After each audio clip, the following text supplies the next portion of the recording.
ယနေ့သာသနာတော်နေ့2562ခုနှစ်ကောဇာတက္ကရာ1380ပြည့်နှစ်နရောလပြည့်ကျော်4ရက်နေ့ညမန္တလေးတိုင်းဒေသကြီး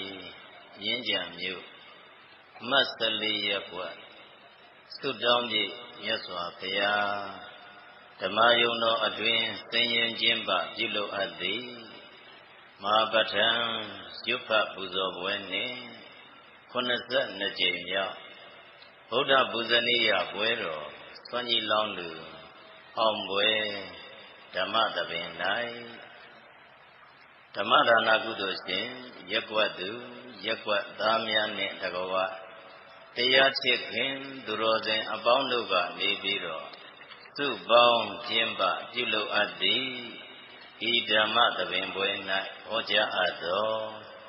လူတ္တတံတူလာရခြင်းအကြောင်းရင်းများအမည်ရသည့်တရားတော်ဒီတဲ့တရားတော်ရဲ့အမည်ကလူတ္တတံတူလာရခြင်းအကြောင်းရင်းများအဲ့ဒီတရားတော်ကိုယနေ့ညကြွားရောက်လာကြတဲ့အလုံးသောသူတော်စင်ပရိသတ်အပေါင်းသူတော်ကောင်းတို့အားဟောပြောပြသသင်ကြားပေးမှာဖြစ်ပါတယ်။ဒါကြောင့်တရားတော်ကိုမဟောကြားမီယရဏမြတ်သုံးပါးတို့ဟာရှ िख ိုးကြရအောင်လင်္ကာလေးများသိုးပြီးတဲ့အခါတို့သူတော်စင်များကသုံးခေါက်စီလိုက်ပြီးတော့ဆိုကြရအောင်ဗုဒ္ဓဂုံဤစိတ်မာတိ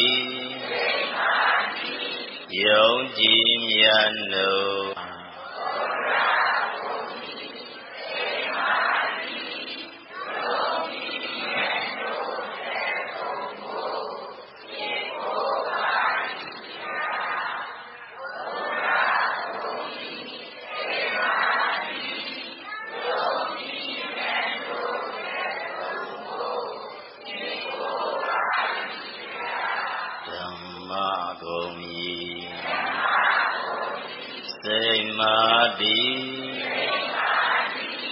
ယုံကြည်မြတ်နို့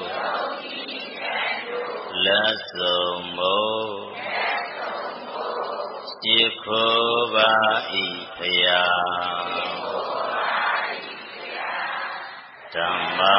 ဂုံဤစိတ်မာတိယုံကြည်မြတ်နို့လက်ဆုံးမို့ရှ िख ိုးပါ၏ဖယား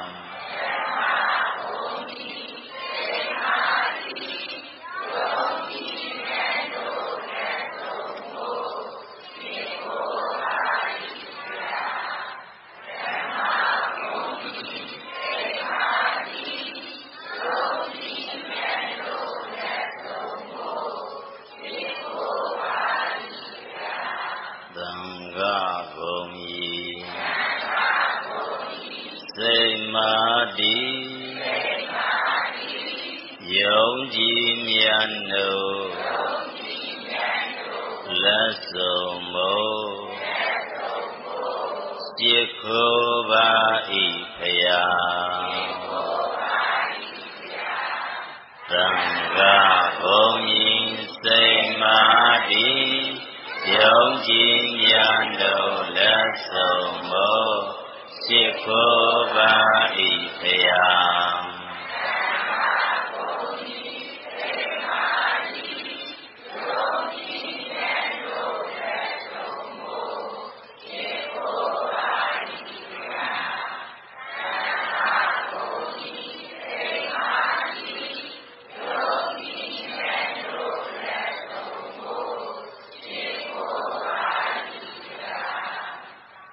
ယရဏမြတ်သုံးပါးကိုရှ िख ိုးပြီးတဲ့နောက်ဦးဇင်းတို့ရဟောပြောပြသသင်ကြားမှုကိုစတင်ကြပါစို့တရားတော်ရဲ့အမည်ကဖြစ်တဲ့ရင်ပါရလေလူတ္တတံဒုလာရခြင်းအကြောင်းရင်းများအဲ့ဒီတရားကောင်းစီရဲ့အောက်မှာတို့သူတော်စင်တို့အားဘယ်နှချက်လောက်ဟောပြောပြသသင်ကြားပေးမလဲလို့ဆိုရင်စုပေါင်း3ချက်သင်ပေးမယ်ဘယ်နှချက်အဲ့ဒါတွေကဘာလဲပြောရင်နံပါတ်1 ဒုစရိုက်တရားနဲ့လူတ္တတံတဲ့ပါတယ်လေနောက်နံပါတ်2ကဒုစရိုက်တရား10ပါးတဲ့ပါတယ်လေနောက်နံပါတ်3ကဒုစရိုက်တရားဤဆိုကြို4မျိုးတဲ့ပါတယ်လေစရိုက်တရားဤဆိုကြို4မျိုးအလုံးပေါင်းရင်ဘယ်နှချက်အဲ့ဒီ3ချက်ကိုယနေ့ညကြွရောက်လာကြတယ်အလုံးသောသူတော်စင်ပရိသတ်အပေါင်းသူတော်ကောင်းတို့အားဟောပြောပြသသင်ကြားပေးမှာဖြစ်ပါတယ်တို့သူတော်စင်များတရားတော်များကိုနာကြားခွင့်ရတဲ့အခိုက်အတန့်ကိုနာလိုက်တဲ့တရားကိုသိအောင်တတ်အောင်နားလည်အောင်နာရမယ်တဲ့ဘယ်လိုနာရမလဲ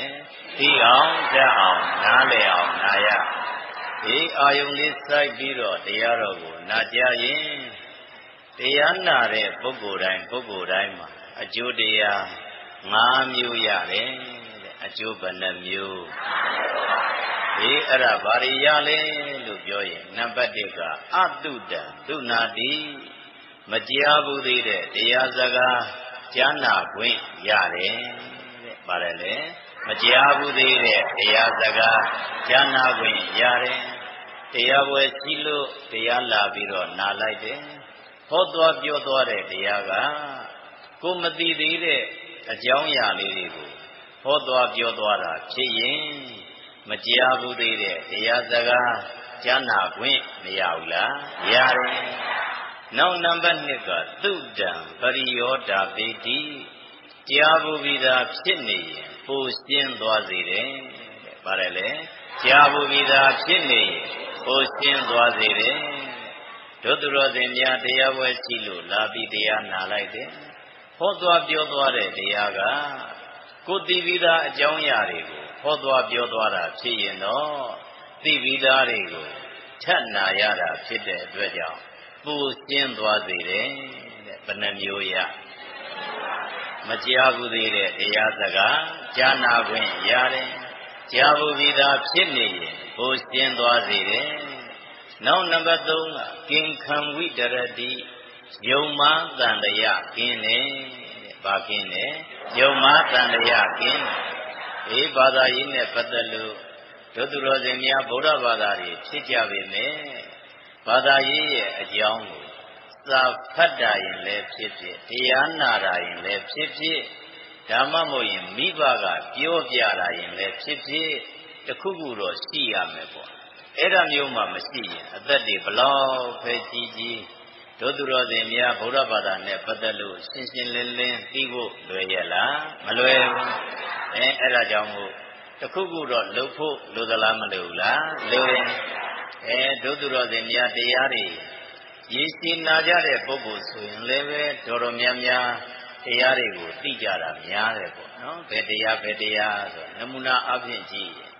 ဦးဇင်းတို့အခုကျောင်းတိုက်တည်ထားတော့နော်အဲ့ဒီကျောင်းတိုက်မှာလာပြီးတော့ပြန်ဆင်းကြတဲ့အဖွဲ့တွေလည်းရှိတယ်လှုပ်အားလာပေးကြတဲ့အဖွဲ့တွေလည်းရှိတယ်အဲ့ဒီလှုပ်အားပေးတဲ့တွေကတခါကြီးတယောက်ရှိတယ်သူကနော်ဘာကြီးအောင်လို့သူ့ကိုခေါ်ကြတာနိဗ္ဗာန်ဆိုအလုပ်ကိုတော်တော်ကြာအစိုးရဝန်ထမ်းဘဝကနေနောက်ပိုင်းသူပင်စင်ယူလိုက်ယူပြီးတဲ့အချိန်ကနေစပြီးတော့နိဗ္ဗာန်ဆိုလုပ်ငန်းလုပ်တယ်ရက်ွက်ထဲကလူငယ်ဖြစ်ကြတဲ့ပုဂ္ဂိုလ်တွေလှုပ်အားပေးကြတဲ့ပုဂ္ဂိုလ်တွေရှိတယ်ဆိုရင်သူဥဆောင်ပြီးတော့ဘုန်းကြီးကျောင်းတွေမှာပါလုပ်ရင်အဲ့ဒီကျောင်းတွေမှာလာပြီးတော့တက်နေသမျှလှုပ်အားပေးကြတယ်နောက်ဖရာတန်ဆင်းရေးတွေလိုက်ပြီးတော့လုပ်ကြတယ်အဲ့ဒီတကကြီးတရားတော်တော်နာတာရှိနော်သူတို့ကျောင်းကိုလာပြီးတော့လှုပ်အားပေးကြတော့အဲ့ဒီဂရင်ပေါ်မှာစောက်လေးတုပ်တွေ့တာနဲ့နော်သူတို့လှုပ်အားပေးကြတဲ့ဘေးမှာဂရင်လေးချထားတာရှိတယ်အဲ့ဒီပေါ်မှာစောက်တင်ထားတော့အဲ့ဒါကြည့်လိုက်တော့အထဲထဲမှာတရားမှတ်စုဖြစ်နော်တရားမှတ်စုဆိုသူကမှတ်ထားတာတော်တော်ကိုကြကြနနဟောကြားပြီးဆရာတော်ဦးဇင်းတို့ဟောတယ်ဆိုရင်ဓမ္မရတဒေါက်တာရှင်ကုမာရ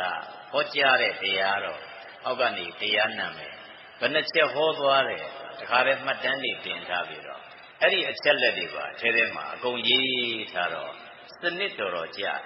အဲ့ဒီတခါကြီးကိုမေးကြည့်တာအဲ့ဒီစာအုပ်ကတော်တော်ထူးနေတာနော် တခါကြီးဒီလိုမှတ်ထားတဲ့စာအုပ်ဘယ်နှုတ်ရှိတော့ဆိုတပည့်တော်25အုပ်ရှိပါတယ်ဗျာနော်အဲ့လိုဆိုတော့သူနာထားတဲ့အင်အားတို့သူတော်စင်များတရားသူတရားမြတ်ရတာမရတာပါထားလို့ခေါင်းထဲမှာတော့တရားအသိရှိနေတာမသေးကြဘူးလားသိကြတယ်တို့သူတော်စင်တို့လည်းတရားနာရင်အဲ့ဒါမျိုးလေးနာဖို့လိုတယ်ပေါ့နော်အဲ့ဒါမျိုးလေးနာထားရင်တို့သူတော်စင်တို့ရှင်းရှင်းလင်းလင်းသူတော်ဘာကိုပြန်ပြီးတော့ပြောတတ်ဆိုတတ်လိမ့်မယ်ပေါ့ဦးဇင်းကဘာသာတော်တော်များများနဲ့တွေ့ဘူးတယ်ပေါ့နော်ဘုရားဘာသာလူငယ်နဲ့လည်းတွေ့ဘူးတယ်ခရစ်ယာန်လူငယ်နဲ့လည်းတွေ့ဘူးတယ်အစ္စလာမ်လူငယ်နဲ့လည်းတွေ့ဘူးတယ်ဟိန္ဒူလူငယ်နဲ့လည်းတွေ့ဘူးတယ်ဟိန္ဒူလူငယ်ကိုမေးကြည့်လိုက်ရင်လည်းသူတို့ဘာသာအကြောင်းကိုဒုဒုတောက်တော့နော်ဖရာရဲ့အကြောင်းသူတို့ကိုဖန်ဆင်းထားတဲ့မဟာဗျမရဲ့အကြောင်းအတ္တဝါဒကိုယုံကြည်တဲ့အကြောင်းဟိန္ဒူလူငယ်ကလည်းရှင်းပြတတ်ကြတယ်နော်ဒီတိုင်းပဲခရစ်ယာန်ကလည်းပဲအတူတူပဲ Jesus Christ ရဲ့အကြောင်းကို Jesus ဟာဘလို့ဓမ္မအောင်ဓမ္မသစ်တွေဘလို့အကုန်တန်းပြီးတော့သူတို့ရှင်းပြနိုင်ကြတာတွေရှိတယ်အစ္စလာမ်လူငယ်ကိုကြည့်ရင်လည်းရှင်းပြနိုင်ကြတော်တော်များများရှင်းမပြနိုင်တာဘယ်ဘာသာလဲဘုရားဘာသာမှာကျတော့လုံးဝ free ပဲဆိုတော့သင်ញင်သင်မသင်ញင်နေတရားလည်းနာခြင်းနာမနာခြင်းနေဘုန်းကြီးကျောင်းလည်းသွားခြင်းသွားမသွားခြင်းနေဖရာလည်းသွားခြင်းသွားမသွားခြင်းနေဆိုတော့လုံးဝကို freedom နဲ့အပြည့်ပေးထားတာဆိုတော့လွတ်လပ်မှုလွတ်လပ်ခွင့်ကအပြည့်ဖြစ်နေတော့နောက်ပိုင်းတို့သူတော်စင်များအပြည့်အစုံကဦးဇင်းတို့ဘုရားဘာသာကတော်တော်များသွားတယ်နော်များသွားတယ်ဆိုတော့အဲ့ဒါမျိုးမဖြစ်ရလေအောင်အခုသာသနာအားတဖြည်းဖြည်းကျဆင်းလာတာမရှိဘူးလားတဖြည်းဖြည်းနဲ့ကျဆင်းလာတို့သူတော်စင်များလူဘဝနဲ့နေတဲ့လူကဒီလောက်သိကြမှသိမယ်ပေါ့ဦးဇင်းတို့ဘုန်းကြီးကျောင်းနေမှာပို့ပြီးတော့သိတာတို့သူတော်စင်တို့ဘုန်းကြီးကျောင်းခုဒီနားမဲ့ရှိတဲ့ကိုးဆောင်တိုက်ကိုပဲကြီးကြီးပေါ့နော်ငကိုယ်တော့ကဆရာတော်ကြီးလက်ထက်သံဃာတွေများသလားမများဘူးလားအခုများသလားမများဘူးလားမများတော့ဘူးခုနည်းနည်းပဲရှိတော့တာနော်တပြည့်ပြည့်နဲ့ရော့ကြဒါတစ်ကြောင်းကိုဒါသိတဲ့ကြောင်းကိုထိုးပြတာပါနော်ကျန်တဲ့ကြောင်းတွေကြီးလိုက်ရင်တို့သူတော်စင်များအဆောက်အဦပဲကျန်တော့တာအဲ့ဒီအဆောက်အဦထဲမှာနေတဲ့တန်ကသိပြီးတော့မရှိတော့ဘူးအဲ့ဒါကြောင့်မို့သင်္ကန်းမဝိနိုင်ရင်ဘာသာရေးကိုလူဘဝနဲ့တက်နိုင်သမျှလိလာဖို့မလိုဘူးလားလိုတယ်ဘာသာရေးဘက်ကသင်္ကန်းလည်းဝိတာမဟုတ်ဘူးဆရာလေးလည်းဝိတာမဟုတ်ဘူးဘာသာရေးလည်းလိလာတာမဟုတ်ဘူးဆိုရင်တော့အဲ့ဒီဘာသာကွယ်တော့မှသိကြတယ်ဟုတ်တယ်မို့လားနော်အဲ့ဒါကြောင့်မို့ဒုသူတော်စင်များတက်နိုင်သမျှလိလာဖို့မလိုဘူးလား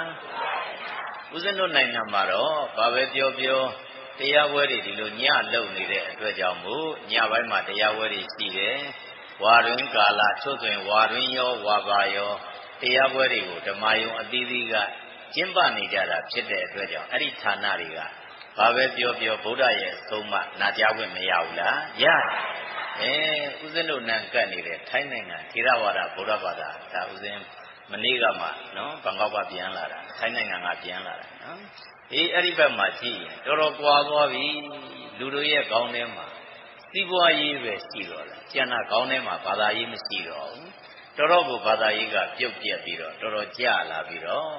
ဘာသာရေးကျရခြင်းရဲ့အကြောင်းထဲမှာကြည့်လို့ရှိရင်သူတို့ဘက်မှာကျတော့တရားပွဲတွေဒီလိုလုပ်တာမရှိဘူးနော်ညပိုင်းမှာတရားပွဲတွေကျင်းပတယ်ဆိုတာမရှိဘူးဘုန်းကြီးကျောင်းနေမှာကျတော့လေလာပြီးသုံးတတ်တယ်ဆိုရင်ဘုန်းကြီးတွေကပရိတ်တို့ဒါမျိုးရွတ်เสียဖတ်เสียပဲရွတ်ဖတ်ပြီးတော့ပြီးသွားကြအဲ့ဒါမျိုးဖြစ်ပြီးတော့ဖရာကဘလို့ပါတရားကဘလို့ပါသံဃာကဘလို့ပါသီလကဘလို့ပါ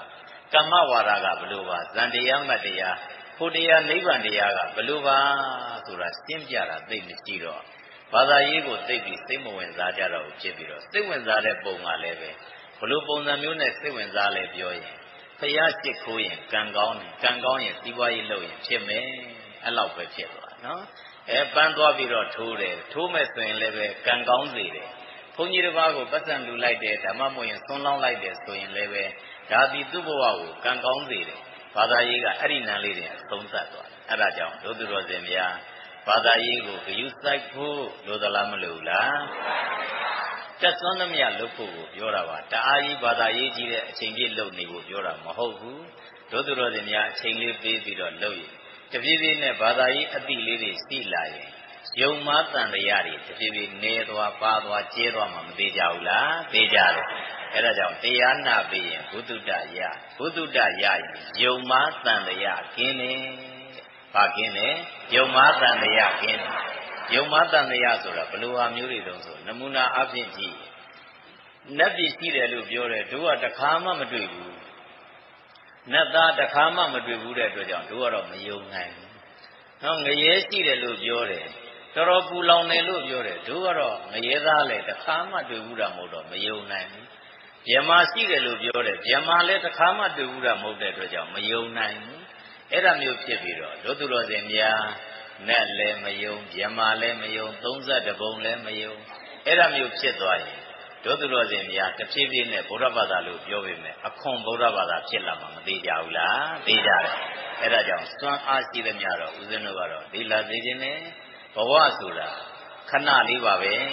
အတော်လေးနေတော့အခုဒီထဲမှာကိုအသက်တော်တော်ကြီးသူတွေလည်းမပါဘူးလားပါတယ်ငယ်သူတွေလည်းမပါဘူးလားပါတယ်ခဏလေးနေပြီးတော့တဖြည်းဖြည်းနဲ့သေဆုံးကုန်ကြတာကိုယ့်ရှိကပြန်တော်မူသွားတဲ့ဘုန်းကြီးတွေလည်းအများကြီးတရားလေးတွေလည်းအများကြီးအဖိုးဘွားတွေလည်းအများကြီးညီငယ်ညီမငယ်တွေလည်းအများကြီးအမတွေအတော်တွေလည်းအများကြီးသေဆုံးကုန်တာမရှိဘူးလားရှိတယ်မသေးတဲ့လူရှိလားဘာသာတရားသာမတူတာဘာသာတိုင်းကတော့သေတဲ့လူကြီးတွေပဲဟုတ်တယ်မို့လားအဲ့ဒါကြောင့်မို့သူတို့ကလည်းမသေးခင်သူ့ဘာသာကိုတိုးတက်အောင်ထိန်းရတယ်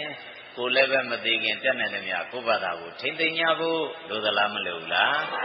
ထိန်းသိမ်းကြဖို့ဆိုတာကိုယ့်ရဲ့ဖရာကြောင့်ကိုသိနေမှကြည်ညိုတဲ့လေးစားတတ်တာကိုမိဘကိုကိုလေးစားတယ်ဆိုတာအမေဖေကြောင့်ကိုသိနေလို့ပဲဟုတ်တယ်မို့လားငါ့ကိုမွေးထားတဲ့ပုဂ္ဂိုလ်ငါ့ကိုကြွေးထားတဲ့ပုဂ္ဂိုလ်ငါ့ကိုငယ်စဉ်ငါစတက်နေသမျှပညာရေးနဲ့ပတ်သက်လို့လမ်းကြောင်းပေါ်တင်ပေးထားတဲ့ပုဂ္ဂိုလ်ဆိုကျေးဇူးရှင်ဖြစ်လို့အဖေမေเจ้าကိုသိလို့ဒုသူတော်စင်တို့အဖေမေကိုတအားကြီးမစော်ကားရဲတာဟုတ်တယ်မို့လားအဲ့ဒါကြောင့်မို့ဒုသူတော်စင်များယုံမာတန်တရားကင်းတယ်တဲ့တရားနာပြီးရင်ဘာဖြစ်တယ်ယုံမာတန်တရားကင်းတယ်ပေါင်းရင်3မျိုးရဘယ်နှမျိုးမကြားဘူးသေးတဲ့တရားစကားကြားနာခွင့်ရတယ်ကြားဘူးပြီးသားဖြစ်နေရင်ကိုရှင်းသွားစေတယ်ယုံမာတန်တရားကင်းနောက်နံပါတ်4ကဒိဋ္ဌိဥစုံကရောတိအမြင်အယူဖြောက်မှတ်တယ်တဲ့ဘာဖြောက်မှတ်အမြင်အယူဖြောက်မှတ်တို့သူတော်စင်များအမြင်အယူဆိုတာကအကုန်ဘာသာရေးတွေကလုံထွေးပြီးတော့နောက်ပိုင်းရောက်နေလုံထွေးလေဖြစ်ကြမှာနော်လုံထွေးဆိုတာကိုယ့်ဘာသာကဟာလားသူ့ဘာသာကဟာလားကိုကောင်းကောင်းမရှင်းအောင်ဖြစ်တာတွေမရှိဘူးလားရှိဥပမာဖြင့်ဘုရားအထူးအဖြင့်နော်လွဲချော်နေတာလေးဆိုဒီပြင်ဘာသာနဲ့ရောနေတာကဥပမာလူတယောက်ဆိုရင်လူသေးတယ်လို့ပြောကြတာမရှိဘူးလားလူသေးတယ်ဆိုရင်အသက်ထွက်သွားတာပေါ့နော်အသက်ထွက်သွားတယ်ဆိုအဲ့ဒါမျိုးယုံကြည်ကြတင်းញိုင်းနေသွားပြီးတော့ဒီသေဆုံးတဲ့ပုဂ္ဂိုလ်ကိုမိတကြိုတာပဲဖြစ်ဖြစ်မြုပ်တာပဲဖြစ်ဖြစ်တခုခုလုပ်ရင်တောင်မှပြန်လာလို့ရှိရင်တစ်ကိုင်းလေးချိုးဟွာလေးချိုးပြီးတော့ဝိညာဉ်ခေါ်ခဲ့တာတို့ဘာခေါ်ခဲ့တာတို့ဒါမျိုးလေးတွေမရှိဘူးလားရှိတယ်အဲ့ဒါမျိုးလေးတွေလှုပ်လာတာရှိအဲ့ဒါလေးတွေတို့သူတော်စင်များဘုရားဘာသာအားတွေမဟုတ်ဘူးဟုတ်လားနော်ဘုရားဘာသာမှာအဲ့ဒါမျိုးရှိလားမရှိဘူးဘုရားဘာသာကအဲ့ဒါမျိုးမရှိဘူးလူသေးတယ်ဆိုတဲ့အပိုင်းမှာအသက်ထွက်သွားတာမဟုတ်ဘူးတို့သူတော်စင်များလှုပ်ဆောင်နေတဲ့အရာတွေထိုးရက်သွားတာကာရတိစီထက်မောင်းနေတာကိုစီပြက်လို့ထိုးရက်သွားတယ်လို့ပဲလှုပ်ဆောင်ချက်တွေပြက်သွားလို့လူကထိုးရက်သွားပြီးရှေ့မဆက်နိုင်တော့တာအသက်ထွက်သွားတာမဟုတ်ဘူး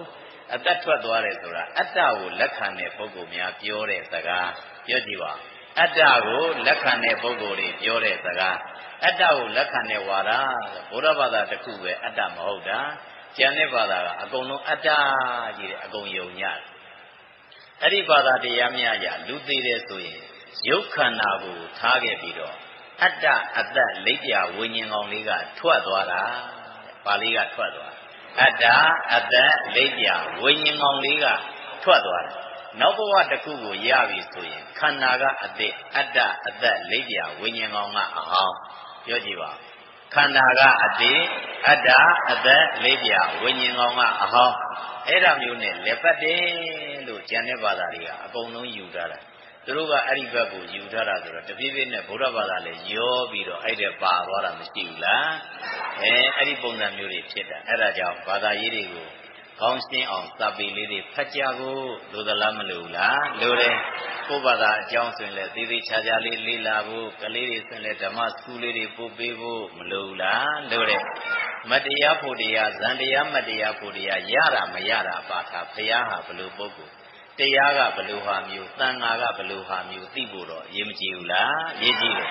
အဲ့ဒါမျိုးလေးဒုသူတော်စင်များအမြင်ယူဖြောင်းနေတဲ့တရားနာပြီးအဲ့ဒါကြောင့်စုပေါင်းရင်၄မျိုးရဘယ်နှမျိုးရ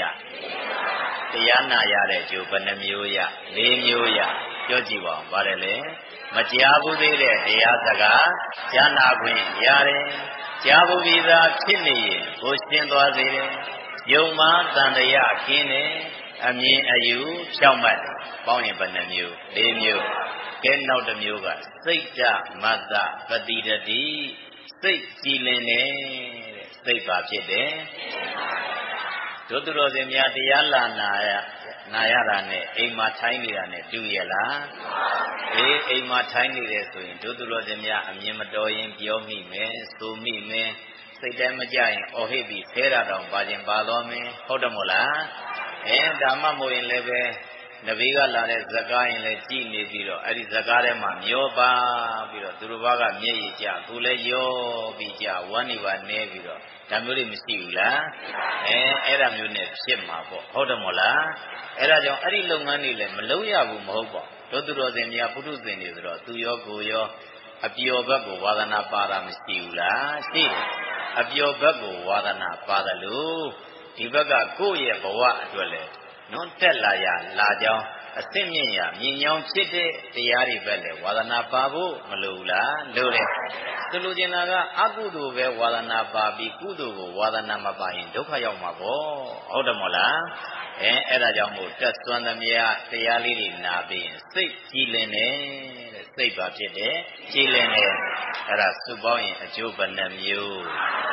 အဲ့ဒီ၅မျိုးရလို့ကြိုးစားပြီးတရားတော်များကိုနာကြားကြဖို့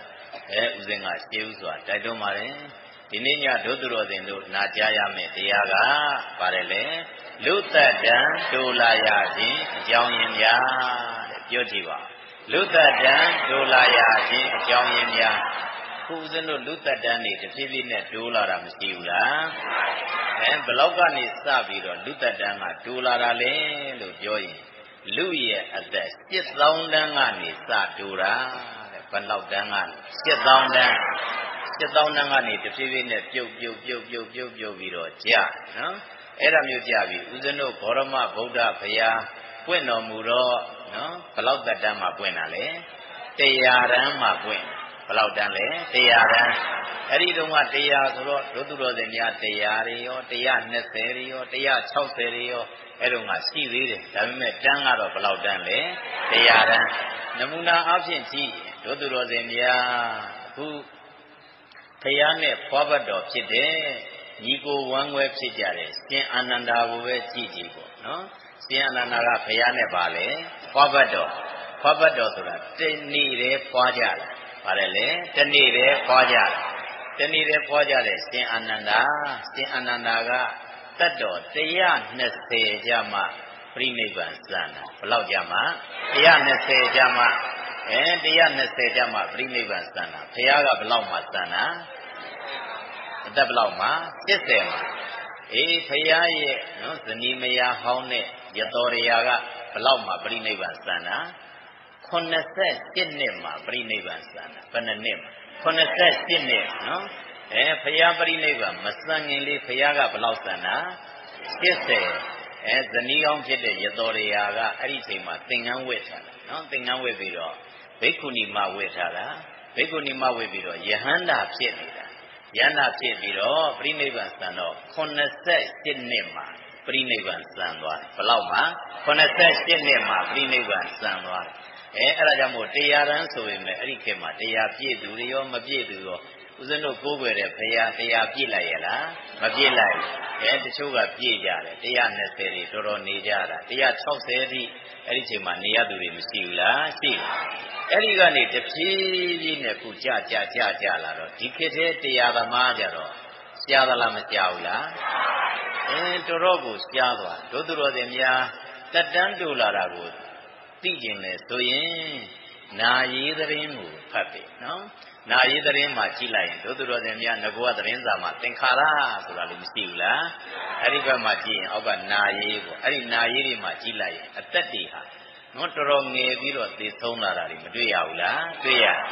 အဲ့ဒါကြောင့်ဘာပဲပြောပြောဦးဇင်းတို့ခေတ်ကကူတက်တန်းတိုးလာတာဘလောက်ထိတက်တန်းကတိုးမှလဲပြောရင်10နှစ်တန်းထိရောက်မှတဲ့ဘယ်နှစ်တန်း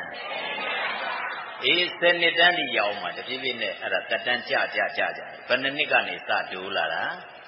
7000တန်းကနေပြီးတော့ဘယ်လောက်တန်းထိရောက်10နှစ်တန်းအဲ့ဒီ10နှစ်တန်းကိုရောက်လာရင်မကောင်းမှုတွေတော်တော်ကိုထူပြောပြီးတော့အဲ့ဒီကနေတစ်ခါပြန်ပြီးတော့လူတွေကတတိတံဝေကတွေရပြီးတော့တစ်ခါပြန်ပြီးအသက်တွေကတက်လာမှာအဲ့ဒါမျိုးတက်လာပြီးတော့တက်တန်း7000တန်းထိပြန်တက်သွားပြီးတော့အဲ့ဒီ7000တန်းမှာကျန်နေတဲ့ဘုရားဘယ်ဘုရားကျန်အရိမတ္တယဘုရားနော်အရိမတ္တယဘုရားက7000တန်းမှာပွင့်မှာတဲ့ဘယ်နှသောင်းတန်းမှာ7000တန်းမှာပွင့်မှာအဲ့ဒါကြောင့်ဒုသူတော်စင်များကောင်းကောင်းလေးဘုန်းကြီးဝက်လဲတက်တဲ့များကောင်းကောင်းလေးနေဖို့လူဘဝနဲ့နေလဲကောင်းကောင်းလေးနေဖို့လိုသလားမလိုဘူးလားအဲ့ဒါကြောင့်ဒီဘဝကိုဘုမစင်စားဒီမစင်စားနဲ့တွန်းပြီးအကုသိုလ်တွေမများဘူးနော်မန်လဲဆရာတော်ကြီးကတတိပေးထားတာရှိတယ်နော်မယားစားဖို့သားစားဖို့ဟုကိုယ့်ဘုနောင်ရေးမတွေးမတော်ပဲနဲ့အကုသိုလ်အမှုတွေကိုတအားကြီးမလုပ်ကြဘူးသေဆုံးသွားလို့ရှိရင်မယားရောသားရောပါရလားမပါဘူးနော်အဲ့ဒါကြောင့်မို့မယားစားဖို့သားစားဖို့လောဘအလိုလိုက်မပိုနဲ့ဤကိုပြက်ပြားဘဝလားတော့မယားမပါသားမပါဘူးတဲ့ပါမပါတော့မယားမပါသားမပါဒီဦးဇင်းတို့လည်းဘုန်းကြီးဝဲနာအခုကျောင်းတိုက်တွေတီထောင်ထားတာရှိတယ်ဦးဇင်း3တိုက်တီထောင်ထားတာရှိတယ်ဦးဇင်းကျောင်းမှာတော့တန်ခါတော်သိရှိသေးတယ်ဦးဇင်းကျောင်းက900ရှိသေးတယ်နော်ဦးဇင်းနေတဲ့ကျောင်းမှာကိုရင်လေးတွေကြီးတဲ့မွေးတာဒုသူတော်စင်တို့စီဟိုတနေ့ကဒီမှာပုံညမင်းစရီသာမဏေကျော်သမဝဲဦးဇင်းကျောင်းကဒီမှာသမဝဲလာဖြေတာရှိတယ်40နဲ့တပါးအောင်နေကျောင်းကနော်40နဲ့သာမဏေကျော်ဘွဲရစိတ်ရတာတပါးကျန်တဲ့ဒုတိယဆင်က23ပါးနော်ဟိုဘက်ကပထမဆင်းကအောင်တာနဲ့ဆိုတော့18ပါးနဲ့ဦးဇင်းတို့40နဲ့တပါးဦးဇင်းကျောင်းကအောင်တာရှိဦးဇင်းကျောင်းကကိုရင်ငယ်လေးတွေကြီးတဲ့မိုးရေးထားတယ်နော်ကိုရင်ငယ်လေးတွေကြီးတယ်အဲ့ဒါမန္တလေးမှာ2ကျောင်းရှိတယ်ကျောက်ဆယ်မြို့မှာ1ကျောင်းရှိတယ်အဲ့ဒါမျိုးလုပ်ထားပြီးတော့900လောက်ကိုရင်လေးတွေမွေးထားတာရှိတယ်အဲ့ဒါကြောင့်မို့ကိုရင်တွေအတွက်ရှားခွေကျွေးမွေးကြတဲ့နော်အပိုင်းမှာလည်းပဲဦးဇင်းတို့လည်းပဲသူတို့ဘဝတွေကြည့်ပြီးရှားကြခွေကြတာမှန်ပေမဲ့မကောင်းမှုအကုသိုလ်နဲ့ရှားမကြွေးပြဖို့လိုတာပေါ့ဟုတ်တယ်မလားတို့သူတော်စင်တို့လည်းကိုသားသမီးမွေးထားပြီးတော့မကောင်းမှုအကုသိုလ်တွေနဲ့ရှားမကြွေးဖို့လိုတာပေါ့အဲ့ဒါမျိုးရှားကြွေးရင်နောက်ပိုင်းဘဝခံရရင်ဘယ်သူပဲခံရကိုယ်တိုင်ပဲခံရအဲ့ဒါကြောင့်ဆရာတော်ကြီးကမယားစားဖို့သားစားဖို့လောဘအလိုလိုက်မပိုနဲ့ဤကိုပြက်ပြားဘဝလားတော့မယားမပါသားမပါဘူးလာတော့ကလည်းဘယ်နှယောက်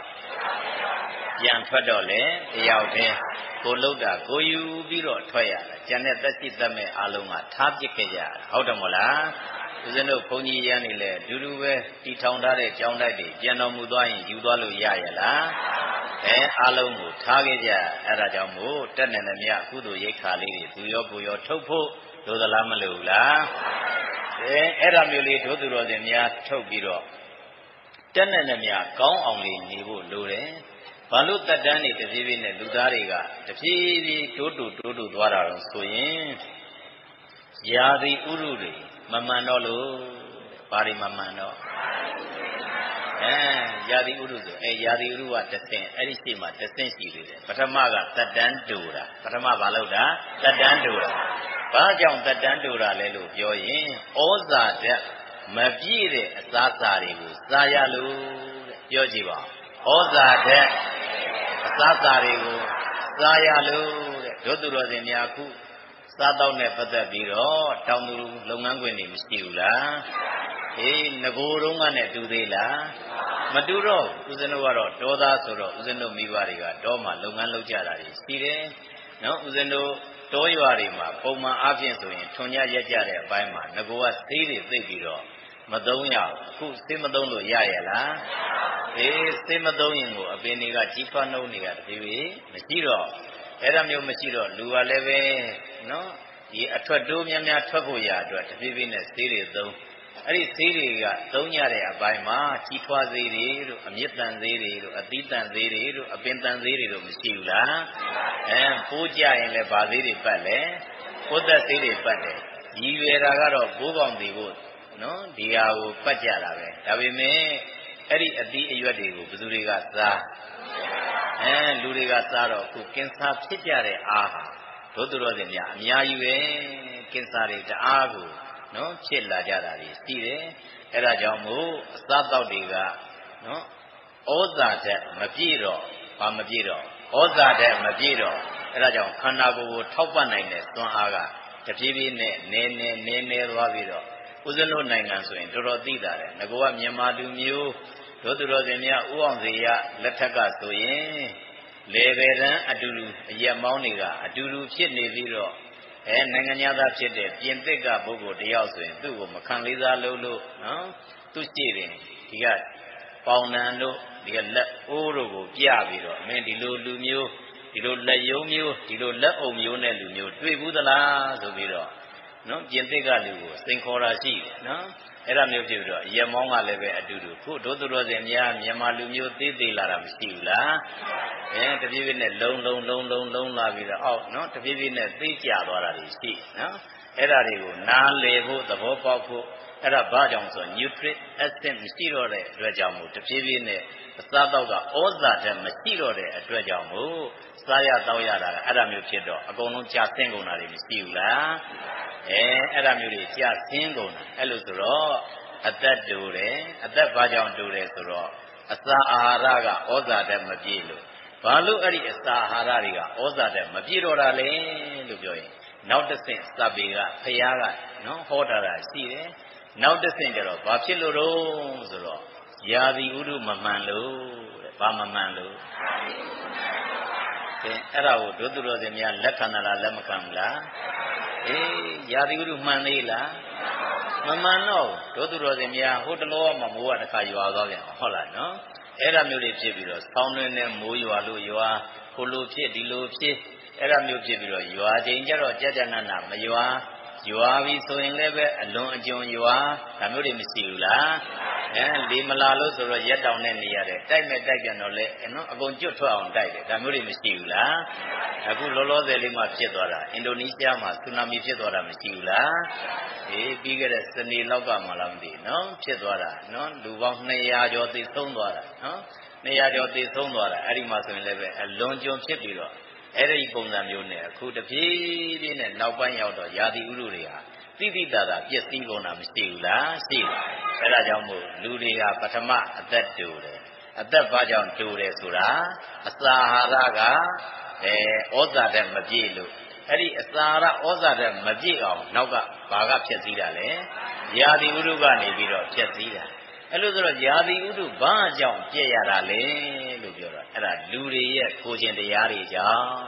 ပါတယ်လေလူတွေရဲ့ကိုယ်ခြင်းတရားတွေကြောင့်တို့သူတော်စင်များလူသားတွေရဲ့စိတ်ဓာတ်တွေကတဖြည်းဖြည်းအောက်တန်းကျ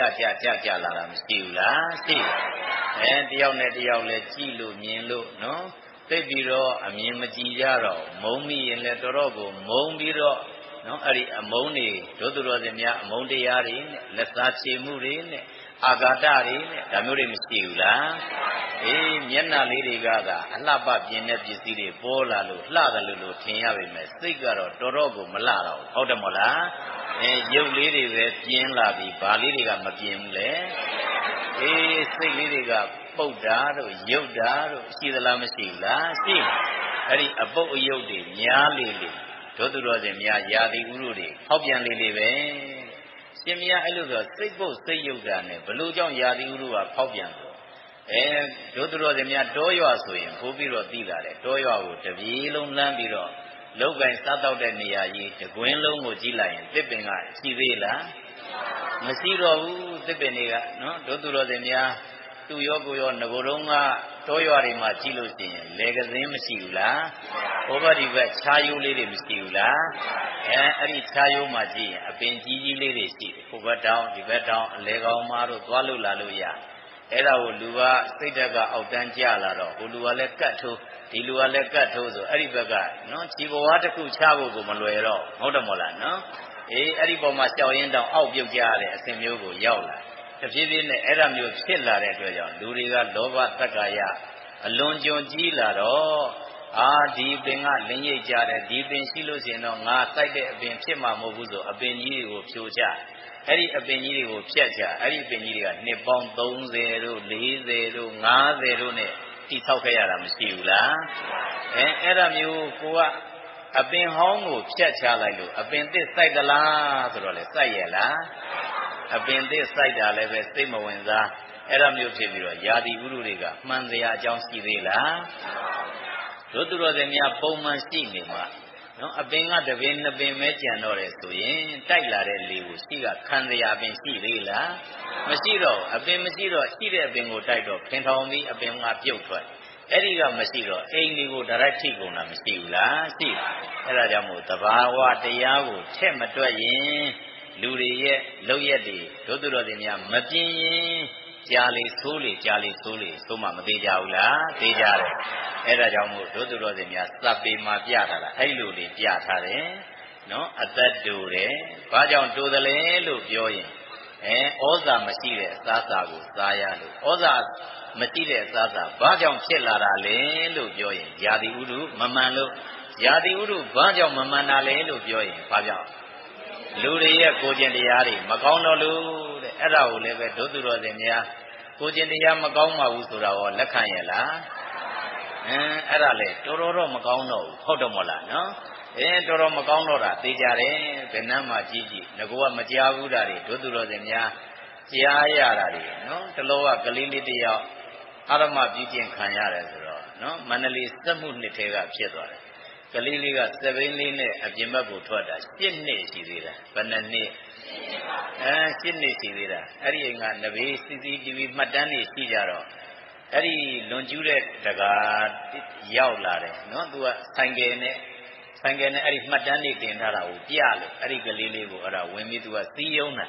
နော်ကလေးလေးကဒီစက်ဘိန်းလေးနဲ့ဆော့နေတာ哦အဲ့ဒါနောက်ပိုင်းကလေးကိုဘယ်လိုပြောလို့တော့မသိဘူးနော်ကလေးကသူ့ဆိုင်ကယ်ပေါ်ပါသွားပြီးတော့အဲ့ရွယ်လေးကိုအဲ့ဒါခေါ်သွားပြင်ဦးလွင်ကိုခေါ်သွားပြီးတော့အဲ့ဒီပြင်ဦးလွင်လူမရှိတဲ့တနေရာမှာနော်အဲ့ဒီကလေးကိုအာရမပြုကျင့်ပြီးတော့အဲ့ဒီနေရာမှာပဲဒီ7နှစ်ကလေးလေးကိုထားပြစ်ခဲ့တာနော်တော်သေးတာတော့တတ်မသွားတာတော်သေးတာပဲနော်အဲကြောင့်မို့ဒုသူတော်စင်များလည်းပဲကိုကလေးလေးတွေရှိရင်ဂယုစိုက်ဖို့လိုသလားမလိုဘူးလားကြော်မကောင်းကြားမကောင်းတွေကတော်တော်ကိုဖြစ်တာအဲ့ဒါကလမ်းမှာတွေ့လို့ဒါခေါ်သွားတာတွေဒုသူတော်စင်များအဲ့တဲ့သိုးတာရှိသေးတယ်နော်သတင်းအဲ့မှာတွဲပြီးပါလာတာကြတော့ဘာဖြစ်တုံးဆိုတော့အဖေရင်းဖြစ်တဲ့နော်ပုဂ္ဂိုလ်ကသမီးရင်းဖြစ်တဲ့ပုဂ္ဂိုလ်15နှစ်အရွယ်ကိုနော်အာရမအကျဉ်းချင်းပြုကျင့်တာဆိုပြီးတော့ပါတော့ဒုသူတော်စင်များလူတွေရဲ့ကိုကျင့်တရားကြောက်เสียတဖြည်းဖြည်းနဲ့ကောင်းသလားမကောင်းဘူးလားကောင်းတယ်အဲ့ဒါမျိုးကြီးဖြစ်လာရင်ဘဇုသွားပြီးယုံလို့ရသေးလားကိုကလည်းသူ့မယုံလို့သူကလည်းကို့မယုံတော့အဲ့ဒါမျိုးတွေဖြစ်ပြီးတော့လာတဲ့ဧည့်သည်ကတခါအိမ်ရှင်ကိုကိုယ့်ကာယဖြစ်တာတွေကလည်းတခါပါလာတော့ကြောက်เสียတွေကမကောင်းလားကောင်းတယ်အဲ့ဒါရင်လားဆိုတော့ဒုသူတော်စင်များတတ်တာဖြတ်တာတွေကြီးပြန်တော့လေဒီတိုင်းပဲနော်သာသမီကမိဘကိုတတ်တာနဲ့မိဘကသာသမီတတ်တာနဲ့တလောကဒါဖြစ်ကြတာဆိုရင်ကတာကဖြစ်တဲ့ဟာဆိုရင်ဒုသူတော်စင်များလောလောလတ်လတ်ပဲဖြစ်သေးတယ်ဘောလုံးမွဲသဗ္ဗနှစ်ယောက်သွားပြီးကြည့်ကြတာသဗ္ဗနှစ်ယောက်ကြည့်ပြီးပြန်လာတော့နဘေးနဲ့စကားများစရာမရှိတော့သဗ္ဗနှစ်ယောက်များပြန်လာဟုတ်လားနော်သဗ္ဗနှစ်ယောက်များပြန်လာပြီးတော့သားကဓာပါတာဆိုတော့အဲ့ဒါအဖေပြောတာကိုလက်မခံနိုင်တော့ဓာထုတ်ပြီးတော့အဖေကိုထိုးချလိုက်လို့လမ်းနဲ့ပွဲချင်းပြီးတယ်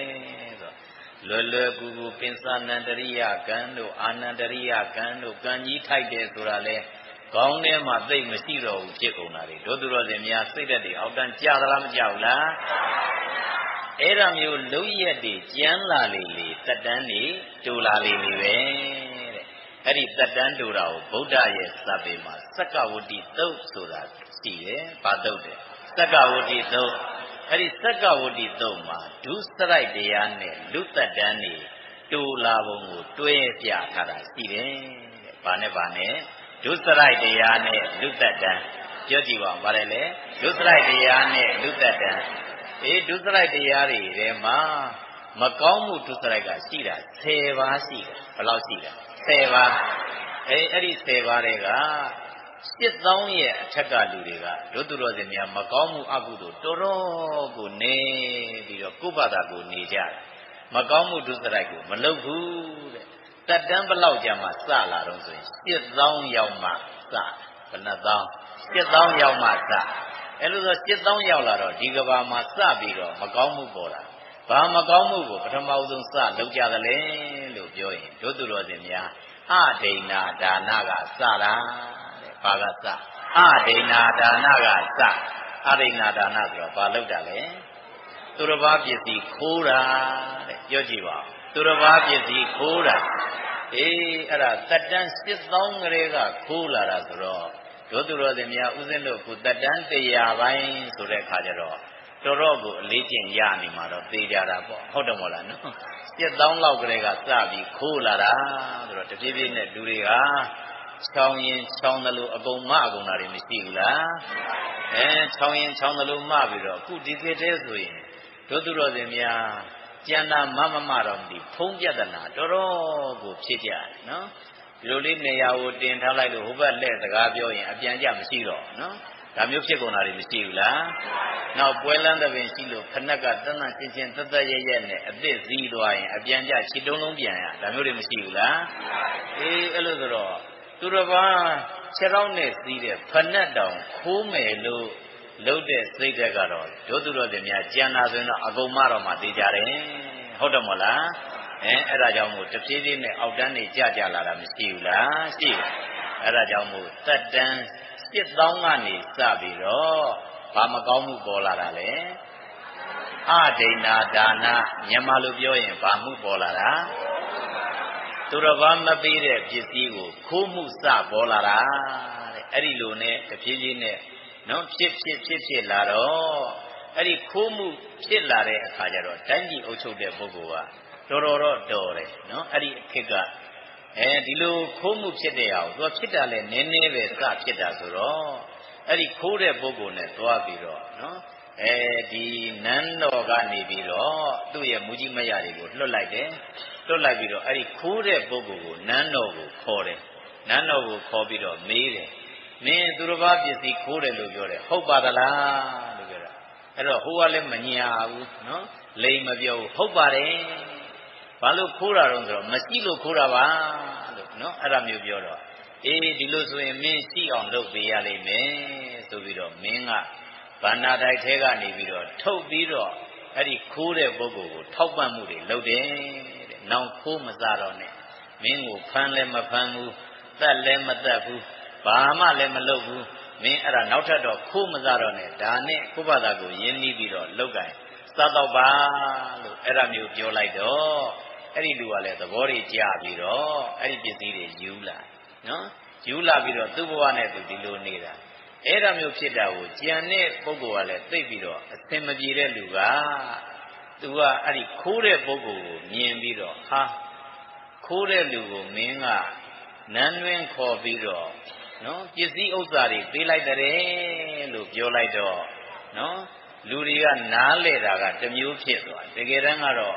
အရေးမယူခြင်းလို့ဗာပေးလိုက်တာပစ္စည်းပေးလိုက်တာဒါပေမဲ့နားလဲသွားတာကအစင်မပြေရင်နန်းတော်ကထောက်ပံ့နေဆိုတော့ဟိုလူကလည်းခိုးဒီလူကလည်းခိုးအဲ့ဒါမျိုးခိုးတာတွေကတအားများလာတော့နန်းတော်ကမထောက်နိုင်တော့ဘူးတဲ့ခိုးတာတွေများလာတဲ့အတွက်ကြောင့်အဲ့ဒီရဲ့နောက်ပိုင်းကျတော့အဲ့ဒါဘာလို့လို့ဆိုတို့ဒီလိုတော့ထောက်ပံ့နေလို့ပြီးမှမဟုတ်တော့ဘူးနောက်တစ်မျိုးတစ်မျိုးတော့လုံးမဖြစ်တော့မှာဆိုအဲ့ဒါမူကြီးမရတွေနဲ့မင်းနဲ့တိုင်ပင်ပြီးတော့နောက်တစ်ဆင့်ဘာလို့လို့ဆိုခိုးတဲ့ပုဂ္ဂိုလ်တွေကိုဖမ်းနေဘာလို့လဲခိုးတဲ့ပုဂ္ဂိုလ်တွေကိုဖမ်းပြီးတော့အဲ့ဒီပုဂ္ဂိုလ်တွေနောင်မခိုးရဲအောင်နောင်လူတွေမခိုးရဲအောင်ဆိုပြီးတော့အဲ့ဒီချိန်ကနေစပြီးတော့တတ်တယ်တဲ့အဲ့ဒါကြောင့်မို့ကဘာမှာဒုတိယနော်ဒီကဘာကြီးတိဖောက်ကလေးကနော်ဒုတိယအနေနဲ့ပေါ်လာတဲ့မကောင်းမှုအကုသိုလ်ကသူတစ်ပါးအသက်ကိုတတ်ခြင်းတဲ့ဗါတယ်လေသူတစ်ပါးအသက်ကိုတတ်ခြင်းပြောကြည့်ပါဦးဗါတယ်လေခုနတော့ကခိုးမှုဖြစ်တုန်းကတတ်တန်းဘလောက်ပြည့်သော အခုသူတစ်ပါးရဲ့အသက်ကိုတတ်ရတဲ့အဆင့်ကိုရောက်လာတော့ထက်ဝက်ခောက်ချိုးကျသွားတယ်7000ကနေဘယ်လောက်ဖြစ်4000ပဲအသက်ရှိတော့တယ်တဲ့သူတစ်ပါးအသက်ကိုတတ်လာတဲ့ခေတ်မှာကြတော့တဖြည်းဖြည်းနဲ့တက်တန်းတွေတိုးလာတာမရှိဘူးလားရှိတယ်အဲ့ဒါကြောင့်မို့စုပေါင်းရင်အခုဘယ်နှမျိုးရသွား2မျိုးရသွားခိုးတာရဲ့တတ်တာရဲ့ပြောကြည့်ပါဦးပါတယ်လေခိုးတာရဲ့တတ်တာရဲ့ဘယ်နှမျိုးပေါ်လာ2မျိုးပေါ်လာ2မျိုးပေါ်လာတာအဲ့ဒါတွေကိုကြည့်ရတို့သူတော်စင်များအရိဏာဒါနနဲ့ပါဏာတိပါဒပြောကြည့်ပါအရိဏာဒါနနဲ့ပါဏာတိပါဒကဲပါဏာတိပါဒပေါ်လာတော့တက်တန်းဘယ်လောက်ရောက်သွား4000ခုနတုန်းကဘယ်လောက်လဲ7000ခောက်ချိုးကျသွားတယ်အဲ့လိုဆိုတော့လူတွေရဲ့စိတ်ထဲမှာတခါတစ်မျိုးဖြစ်လာဟာအရင်လူကခိုးလို့နော်မင်းကြီးကနေပြီးတော့ဒီလိုလှုပ်လိုက်တာတဲ့အဲ့ဒါပစ္စည်းတွေပေးတာတဲ့နောက်တော့မပေးတော့ဘူးတဲ့နော်ဖမ်းပြီးတော့သတ်ကုန်တာတဲ့လို့ပြောတော့အဲ့လိုဆိုတော့လူတွေကတစ်မျိုးတခါလှုပ်လာတယ်ခိုးတော့ခိုးတယ်ဒါပေမဲ့စစ်လို့ရှိရင်ခိုးပါတယ်လို့အမှန်တိုင်းမပြောတော့ဘူးပါတယ်လေခိုးပါတယ်လို့အမှန်တိုင်းမပြောတော့အဲ့ဒီကနေစမုသဝါဒပေါ်လာတာတဲ့ဘာပေါ်လာမုသဝါဒပေါ်လာလိန်နေညာတယ်ဆိုတာအဲ့ဒီကနေစပြီးတော့ပေါ်ပေါက်လာတာတဲ့အဲ့ဒီမုသဝါဒတွေတွင်ပြောလာကြတော့တက်တန်းကတကအောက်ကိုခောက်ချိုးကြသွားတယ်ခုနတော့ကဘယ်လောက်လဲကဲခောက်ချိုးကြတော့2000ဆိုတော့တော်တော်အသက်ကတိုးလာဟုတ်လားနော်အကြမှာကျတော့ခောက်ချိုးနဲ့ကြတာဆိုတော့တော်တော်နော်မြန်သလားမမြန်ဘူးလားမြန်တယ်ကဲအဲ့လိုဆိုတော့စုပေါင်းရင်မကောင်းမှုဘယ်နှမျိုးရသွားလဲကဲပြောကြည့်ပါဦးပါလိမ့်တယ်လေမြန်မာလိုပဲပြောလိုက်အောင်နော်သူတစ်ပါးပစ္စည်းခိုးယူခြင်းရဲ့သူတစ်ပါးအသက်ကိုသတ်ဖြတ်ခြင်းရဲ့လိန်ညာပြောဆိုခြင်းရဲ့ဘယ်နှမျိုးကဲအဲ့လိုဆိုတော့လိန်တဲ့ပုဂ္ဂိုလ်ကိုနော်လိန်တဲ့ပုဂ္ဂိုလ်တွေများလာတော့တဖြည်းဖြည်းနဲ့ဘလူပါလူတွေကတခါပေါ်လာတော့ပြောတော့တချို့ကခိုးတယ်ခိုးလို့ကိုသူတို့ကသွားပြောလိုက်တာဆိုတော့အဲ့ဒီပုဂ္ဂိုလ်ကိုဖမ်းတယ်အသက်ခံရတာမျိုးတွေရှိတော့ကိုနဲ့မကြည်နဲ့တဲ့ပုဂ္ဂိုလ်မတည့်တဲ့ပုဂ္ဂိုလ်ကိုဂုံးတိုက်တာတွေပေါ်လာတယ်။ဘာတွေပေါ်လာဂုံးတိုက်တာတွေပေါ်လာဂုံးတိုက်တာတွေပေါ်လာပြီးတော့အဲ့မှာကြောက်တွန်းတာမျိုးတွေနော်ဖြစ်လာတယ်တဲ့ကြောက်တွန်းတာမျိုးတွေနောက်ကိုနဲ့မတည့်တဲ့တဲ့နေကြတဲ့ပုဂ္ဂိုလ်တွေကြားကိုလည်းပဲမတည့်အောင်တယောက်နဲ့တယောက်ရန်တိုက်ပေးမှုလို့ပြောတယ်ပိတုဏဝါစာဘာဝါစာပိတုဏဝါစာပိတုဏဝါစာဂုံးတိုက်တာတွေပေါ်လာတယ်ဘာတွေပေါ်လာဂုံးတိုက်တာတွေပေါ်လာအဲ့ဒီဂုံးတိုက်တာတွေတွင်ကျဲပေါ်လာတော့တက်တန်းကတခါရော့ကျသွားပြန်ရောတဲ့ခုနတော့ကဘယ်လောက်လဲ2000ကိုခောက်ချိုးဆိုတော့ဘယ်လောက်ဖြစ်သွား1000ပဲအဲ့ဒါခုလူတက်တန်း1000ပဲကျန်တော့တယ်တဲ့ကဲပေါင်းရင်ဘယ်နှမျိုးရပြောကြည့်ပါဦးသူတစ်ပါးပစ္စည်းခိုးယူခြင်းရဲ့သူတစ်ပါးတာမရဲ့သူလိန်သူတစ်ပါးအသက်ကိုသတ်ခြင်းရဲ့လိန်ညာပြောဆိုခြင်းရဲ့ဂုံးတိုက်ခြင်းရဲ့ဘယ်နှမျိုးတက်တန်းကဘယ်လောက်ရောက်သွား1000ရောက်သွားပြီအဲ့ဒီရဲ့နောက်တို့သူတော်စင်များဒီလိုဂုံးတိုက်တာတွေရဲ့နောက်မှာကြတော့ဘာပေါ်လာတော့လို့ပြောရင်ကာမေတုမိစ္ဆာစာရပေါ်လာတယ်တဲ့ဘယ်လောက်ဘာပေါ်လာတယ်ကာမေတုမိစ္ဆာစာရဆိုတာအဲ့ဒီတို့သူတော်စင်များ1000ရဲ့အထက်သက်တမ်းတွေမှာကြည့်လို့ရှိရင်လူသားဖြစ်ကြတဲ့ပုဂ္ဂိုလ်ကသူတစ်ပါးရဲ့သာသမီသူတစ်ပါးရဲ့သာမယာပြစ်မှားလိမရှိဘူးတဲ့အဲ့ဒီအပြစ်ကိုအလွန်ကြောက်ကြတယ်နော်အလွန်ကြောက်တဲ့အတွက်ကြောင့်မို့သူတစ်ပါးသာမယာကိုပြစ်မှားတဲ့စော်ကားတဲ့ဆိုတာမရှိဘူးတဲ့ခုနတော့ကတယောက်နဲ့တယောက်နော်ဂုံးတိုက်တာတွေဖြစ်လာတဲ့နောက်ပိုင်းရောက်တော့နောက်ထပ်ပေါ်လာတာကခုနတော့ကကာမေတုမိစ္ဆာစာရပေါ်လာတယ်အဲ့လိုဆိုတော့ကာမေတုမိစ္ဆာစာရပေါ်လာတော့သက်တမ်းကလည်းဘာဖြစ်သွားခောက်ချိုးတစ်ခါကြာခောက်ချိုးကြတော့ဘယ်လောက်ဖြစ်သွားအဲ့ဒါကြောင့်မို့တို့သူတော်စင်များသူတစ်ပါးသာမယာပြစ်မှားတာတွေပေါ်လာတာဒီလူသက်တမ်း9000ကစပြီးပေါ်လာတာတဲ့လူသက်တမ်းဘယ်လောက်က လူသက်တမ်း9000ကနေဒီချိန်ကြီးဆိုတော့တို့သူတော်စင်များဒီလောက်ထိနိုင်တာတော်သေးတယ်လို့ပြောရမှာနော်9000ဆိုလူသက်တမ်း9000ကနေခု100တန်းဆိုတော့တော်တော်ကျန်းလာတာမရှိဘူးလားတို့သူတော်စင်များကွဲမှုကြွားမှုတွေတအားဖြစ်လာကြတယ်နော်အဲ့ဒီကာမဂုဏ်ဘတ်တွေနဲ့ပတ်သက်ပြီးတော့တို့သူတော်စင်တို့အဝိဇ္ဇဝိသရာတွေလည်းပဲအမျိုးမျိုးဖြစ်လာတာမရှိဘူးလားအမျိုးမျိုးတွေဖြစ်လာကြပြီးတော့တပြေးပြေးနဲ့ခေတ်နောက်ပိုင်းရောက်တော့ပြောင်းလာတာတွေမရှိဘူးလားအလေးနဲ့တွေသိပြီးတော့မထားကြတော့ငကိုယ်တော့ကတော့ဥစဉ်တို့နိုင်ငံကကာမေတုမိစ္ဆာဇာရနဲ့ပတ်သက်လို့တော်တော်ကိုထိမ့်သိမ့်ရှိပါတယ်နော်ထိမ့်သိမ့်ရှိတယ်ဒါပေမဲ့ခုနောက်ပိုင်းရောက်တော့ဇကားတွေကလည်းပဲတော်တော်ပြပေးတယ်ပေါ့နော်အထူးအဖြင့်တော့ကိုရီးယားကလာတဲ့ဇကားတွေကြည့်လိုက်လို့ရှိရင်အိမ်အောင်ရှိလို့ရှိမှန်းလည်းမသိဘူးကလေးရှိလို့ရှိမှန်းလည်းမသိဘူးအဲ့ဒါမျိုးတွေဖြစ်ပြီးတော့ပြပေးတာတွေမရှိဘူးလားအဲ့ဒါမျိုးတွေဖြစ်ပြီးတော့သူတို့ကတော့ငွေရလို့နော်မင်းသားမင်းသမီးကတရုပ်ဆောင်ပေးတယ်ဒီဘက်ကငွေလည်းမရဘာလည်းမရနဲ့အတုခိုးတာဆိုတော့ဒုက္ခရောက်ကုန်တာတွေမရှိဘူးလားအဲ့ဒါမျိုးဖြစ်ပြီးတော့အိမ်အောင်နေပြက်ကြတယ်အိမ်အောင်နေပြိုကွဲကြတယ်တော်တော်ကိုတို့သူတော်စင်များတွေ့လာရတာတွေမရှိဘူးလားရှိတယ်အဲ့ဒါကြောင့်မို့လူသက်တမ်းဘလောက်ကစပေါ်လာတာ9000ကနေစပေါ်လာအဲ့ဒီ9000မှာကာမိတုမိစ္ဆာစာရတွေစပေါ်လာပြီးတော့တဖြည်းဖြည်းနဲ့လူစိတ်ဓာတ်တွေကယိုင်းပြီးတော့ကျန်းလာတော့နောက်တစ်ဆင့်ကျတော့ဘာပေါ်လာလဲ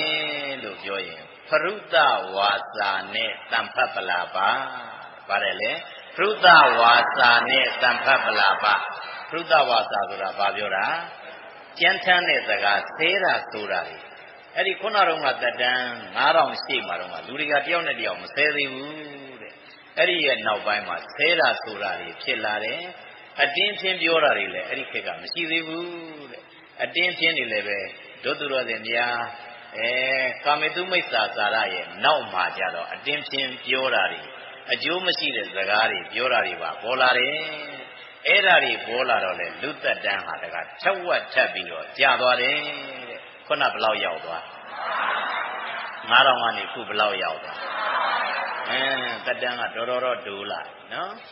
2500ရောက်လာအဲ့ဒီ2500သက်တမ်းကနေပြီးတော့လူတွေရဲ့စိတ်တွေကတဖြည်းဖြည်းနဲ့မကောင်းမှုတွေနော်ပြန်ကြည့်လိုက်ရင်တော်တော်များလာတာမရှိဘူးလားခိုးတာတွေလှုပ်လာပြီသူတစ်ပါးအသက်သက်တာတွေလည်းလှုပ်လာတယ်လိန်နာညာတာတွေလည်းလှုပ်လာကြတယ်နောက်ဂုံတိုက်တာတွေလည်းလှုပ်လာကြတယ်ကာမေတုမိစ္ဆာစာရလည်းလွန်ကျူးလာကြတယ်နောက်ဆဲတာဆိုတာတွေအကျိုးမရှိတဲ့စကားပြောတာတွေပါပေါ်လာတယ်ဆိုတော့ဒုစရိုက်တွေတော်တော်သုံးလာတာမရှိဘူးလားရှိအဲ့ဒီရဲ့နောက်ပိုင်းတို့သူတော်စင်များရောက်လာတော့လူတွေဘာလုပ်ငန်းတွေကိုလွန်ကျူးလာကြလဲပြောရင်အဘိဓ္ဓာနဲ့ဗျာပါဒပါတယ်လေအဘိဓ္ဓာနဲ့ဗျာပါဒအဘိဓ္ဓာနဲ့ဗျာပါဒတွေလောကလူသားတွေတဖြည်းဖြည်းနဲ့လွန်ကျူးလာကြတယ်အဘိဓ္ဓာဆိုတာသူတစ်ပါးပစ္စည်းကိုအချောင်ရအောင်ကြံတာပြောကြည့်ပါသူတစ်ပါးပစ္စည်းကိုအချောင်ရအောင်ကြံတာကိုမပိုင်မဆိုင်တဲ့သူတစ်ပါးပစ္စည်းကိုအချောင်လှက်ပတ်ပြီးတော့ကြံတတ်တဲ့အကြံတွေကတို့သူတော်စင်များလူသက်တမ်း2500ရဲ့ဒီဘက်ကျမှဖြစ်လာလူသက်တမ်းဘယ်လောက်မှလဲ2500ရဲ့ဒီဘက်ကျမှဖြစ်လာတာသူတစ်ပါးပစ္စည်းကိုအချောင်လှက်ပတ်ပြီးတော့ရအောင်ကြံစီမှုတွေနောက်ဗျာပါဒဆိုတာကကြတော့သူတစ်ပါးဘဝကိုဖြက်လို့ဖြစ်စည်းကြံဘာကြံတာသူတစ်ပါးဘဝကိုဖြက်လို့ဖြစ်စည်းကြံတာအဲ့ဒီဖြက်လို့ဖြစ်စည်းကြံတာတွေပါနောက်ကြတော့ပေါ်လာတယ်တဲ့အဲ့လိုဆိုတော့နှစ်ပါးတွဲပေါ်လာတာဘယ်နှစ်ပါးတွဲနှစ်ပါးတွဲဘာနဲ့ပါလဲအဘိဓ္ဓာနဲ့ဗျာပါဒပြောကြည့်ပါအဘိဓ္ဓာနဲ့ဗျာပါဒအဲ့ဒီအဘိဓ္ဓာနဲ့ဗျာပါဒပေါ်လာတဲ့အချိန်ကျတော့ခုနကလူသက်တမ်းဘယ်လောက်လဲ2500အဲ့ဒီ2500ကနေအောက်ကိုကျော်ကနေပြုတ်ကြတာ1000ပဲကျန်တော့တယ်တဲ့ဘယ်လောက်ပဲကျန်တော့1000ပဲလူသက်တမ်း1000ပဲကျန်တော့တယ်တဲ့အဲ့လိုဆိုတော့တဖြည်းဖြည်းနဲ့နော်မကောင်းမှုတွေလောကမှာစုံလာတာမရှိဘူးလားရှိတယ်အဲ့ဒီ1000ရဲ့နောက်ပိုင်းကိုရောက်လာတော့လောကမှာနောက်ထပ်ဘာပေါ်လာတော့ဆိုမိစ္ဆာဒိဋ္ဌိပေါ်လာတယ်တဲ့ဘာပေါ်လာမိစ္ဆာဒိဋ္ဌိပေါ်လာမိစ္ဆာဒိဋ္ဌိဆိုတာအမြင်အယူလွဲမှားတာဘာလွဲမှားတာမြင်ယူလွဲမှားတာလူတွေကတဖြည်းဖြည်းနဲ့အမြင်အယူတွေပါလွဲမှားလာတယ်တဲ့ငရဲတွေမ ယုံတော့တာမျိုးနတ်ပြည်တွေမယုံတော့တာမျိုးရှေးဘဝနောက်ဘဝတွေမယုံတော့တာမျိုးမိဘကိုပြုစုလုပ်ကျွေးရတာကောင်းကျိုးပေးတယ်ဆိုတာမျိုးမယုံတာမျိုးအဲ့ဒါမျိုးတွေပါတဖြည်းဖြည်းနဲ့လူတွေကကြမ်းပြီးတော့လာတယ်အဲ့ဒါမျိုးမိစ္ဆာဒိဋ္ဌိတွေပေါ်လာတော့လူတတန်းတခါတဝက်ထပ်ပြီးတော့ယော့သွားတယ်ခုနတော့ကဘယ်လောက်လဲ1000ဆိုတော့မိစ္ဆာဒိဋ္ဌိပေါ်တော့ဘယ်လောက်ဖြစ်သွား900ဆိုတော့တဖြည်းဖြည်းနဲ့ဒုသူတော်စင်များတတန်းနေတိုးလာတာမတွေ့ရဘူးလားတွေ့ရအဲ့ဒီရဲ့နောက်ပိုင်းဒုသူတော်စင်များ900ရဲ့နောက်ပိုင်းကျတော့တော်တော်ကိုကျန်းသွားပြီတဲ့အဲ့ဒီ900ရဲ့နောက်ပိုင်းရောက်တဲ့အခါကျတော့3မျိုးတွဲပြီးတော့ပေါ်လာလိမ့်မယ်တဲ့ဘယ်နှမျိုး3မျိုးအဲ့ဒါကြတော့ဘာဒီပေါ်မှာလဲလို့ပြောရင်ဝိသမလောဘတဲ့ဘာလောဘပြောကြည့်ပါဘာလောဘဝိသမလောဘနော်ဝိသမလောဘတွေအဓမ္မရာဂပါတယ်လေအဓမ္မရာဂနောက်တစ်ခုကမိစ္ဆာဓမ္မပါတယ်လေမိစ္ဆာဓမ္မနော်အဲ့ဒီ3မျိုးထဲမှာရှေ့ဆုံးကစပြီးတော့ပေါ်လာမှာကအဓမ္မရာဂပေါ်လာလိမ့်မယ်တဲ့ဘာရာဂအဓမ္မရာဂအဓမ္မရာဂဆိုတာကြတော့ဘလို့ပုံစံလူစိတ်ထဲမှာရောက်လာတော့ဆိုတော့ကိုယ့်ရဲ့အမျိုးတွေထဲမှာပြန်ပြီးတော့နော်ရာဂပြန်ပြီးတော့ဖြစ်လာတယ်တက်မှတ်မှုတွေနှစ်သက်မှုတွေဖြစ်လာတာဥပမာအားဖြင့်နော်တူဖြစ်ကြတဲ့ပုဂ္ဂိုလ်နဲ့ဒီဘက်ကအတော်တွေဒေါ်ကြီးတွေမရှိဘူးလားရှိတယ်အဲ့ဒါတွေလည်းပဲပြင်မာတာတွေအဲ့ဒါဖြစ်လာလိမ့်မယ်အဲ့ဒီအချိန်ရောက်သွားလို့ရှိရင်နော်ကျန်တဲ့အပိုင်းတွေမှာလည်းပဲသူ့အမျိုးတွေထဲမှာပဲပြန်ပြီးတော့ပြင်မာတာတွေအဲ့ဒါကိုအဓမ္မရာဂပါတယ်လေအဓမ္မရာဂမတော်မတရားတဲ့ရာဂလို့ပြောတာပါတယ်လေမတော်မတရားတဲ့ရာဂကိုယ်ဆရာရဲ့ဇနီးမယားပဲကိုယ်ဆရာရဲ့လင်ယောက်ျားပဲအဲ့ဒါမျိုးတွေလည်းပဲခေါင်းထဲမှာနော်တဖြည်းဖြည်းနဲ့အတိမတ်ပြုတာတွေနည်းနည်းလာလိမ့်မယ်အရမရာဂနဲ့တွဲပြီးတော့ပေါ်မှာကဝိသမလောဘဘာလောဘဝိသမလောဘဝိသမလောဘဆိုတာမတော်မတရားတဲ့လောဘပြောကြည့်ပါမတော်မတရားတဲ့လောဘပဇုတိတိငတိမာပြီးရောငါရပြီးရောငါချမ်းသာပြီးရောငါကြီးပွားပြီးရောအဲ့ဒါမျိုးတွေပေါ်လာလိမ့်မယ်တဲ့အဲ့လိုဆိုတော့အဓမ္မရာဂရဲ့ဝိသမလောဘရဲ့ပြောကြည့်ပါအဓမ္မရာဂရဲ့ဝိသမလောဘရဲ့သူတို့နဲ့တွဲပြီးတော့ပေါ်လာမှာကမိစ္ဆာဓမ္မတဲ့ဘာဓမ္မမိစ္ဆာဓမ္မမိစ္ဆာဓမ္မကျတော့တော်တော်ကိုချင်းနေသိုးသွားပြီတဲ့အဲ့ဒီဟာကျတော့ယောက်ျားချင်းနော်သဘောကျပြီးတော့အိမ်တော်ပြုတာလက်ထက်တာမျိုးမိန်းမချင်းပဲအိမ်တော်ပြုတာမျိုးတွေပေါ်လာလိမ့်မယ်တဲ့တို့သူတော်စင်များ3မျိုးတွေတဲ့ဘယ်နှမျိုးတွေ3မျိုးတွေနော်အဓမ္မရာဂရဲ့ဝိသမလောဘရဲ့မိစ္ဆာဓမ္မရဲ့မိစ္ဆာဓမ္မရဲ့အဲ့ဒီအမျိုးတွေပေါ်ပေါက်လာပြီဆိုရင်သက်တမ်းကခုနကတော့ဘယ်လောက်ရောက်သွားလဲ900အဲ့ဒီ900ကနေထက်ဝက်ကျသွားလိမ့်မယ်ထက်ဝက်ကျတော့ဘယ်လောက်ဖြစ်သွား250အဲ့ဒါသက်တမ်း250ကနေစပြီးတော့ဒုသူတော်စင်များယောက်ျားချင်းတက်မှတ်တာတို့မိန်းကလေးချင်းတက်မှတ်တာတွေဖြစ်တာတဲ့အဲ့ဒီလိုဖြစ်လာရနေအခုဦးဇင်းတို့ခေတ်ရောက်တဲ့အခါကျတော့တရားဝင်ကိုဒုသူတော်စင်များတောင်းဆိုလာတာတွေမရှိဘူးလားဘယ်နိုင်ငံတွေတောင်းဆိုလဲဒုသူတော်စင်များအမေရိကန်ခုခွင့်ပေးလိုက်ရတာရှိတယ်ကျန်တဲ့နိုင်ငံတွေလည်းတော်တော်များများခွင့်ပေးလိုက်ရယောက်ျားချင်းလက်ထပ်ခွင့်တရားဝင်ကိုတောင်းနော်မိန်းကလေးချင်းလက်ထပ်ခွင့်တရားဝင်ကိုတောင်းတာအဲ့ဒီကနေအတူခိုးပြီးတော့ခုဦးဇင်းတို့နိုင်ငံတော်မှာမင်္ဂလာဆောင်သလိုကြည်တာဟိုဘက်ကလည်းယောက်ျားလေးဒီဘက်ကလည်းယောက်ျားလေးဖြစ်နေပါလားဦးဇင်းတို့နိုင်ငံကိုဆောင်းလာတာတွေရှိတယ်တို့သူတော်စင်များတဖြည်းဖြည်းနဲ့ဖျားဟောထားတာတွေကကြိုက်ကလားမကြိုက်ဘူးလားခေတ်ကြီးနဲ့တော့တကယ်ကိုပျက်စီးပြီးတော့တဖြည်းဖြည်းနဲ့နော်ပျက်စီးလိုက်လာတာတွေမတွေ့ရဘူးလားတွေ့ရအဲ့ဒါတက်တန်းဘလောက်ကနေစခဲ့တာလဲပြောရင်လူတက်တန်းဘလောက်က7000ကနေပြီးတော့ခုဘလောက်ရောက်သွားလဲတဖြည်းဖြည်းနဲ့ပြုတ်ပြီးတော့ကြာအဲ့ဒီလိုဖြစ်လာတဲ့ခေတ်ကိုရောက်သွားရင်အဲ့ဒီရဲ့နောက်ကြတော့ဘာတွေလာမှလဲလို့ပြောရင်တို့သူတော်စင်များအမေတတ်တာအဖေတတ်တာတွေလာမှာတဲ့ဗါတယ်လေအမေတတ်တာအဖေတတ်တာတွေလာမှာ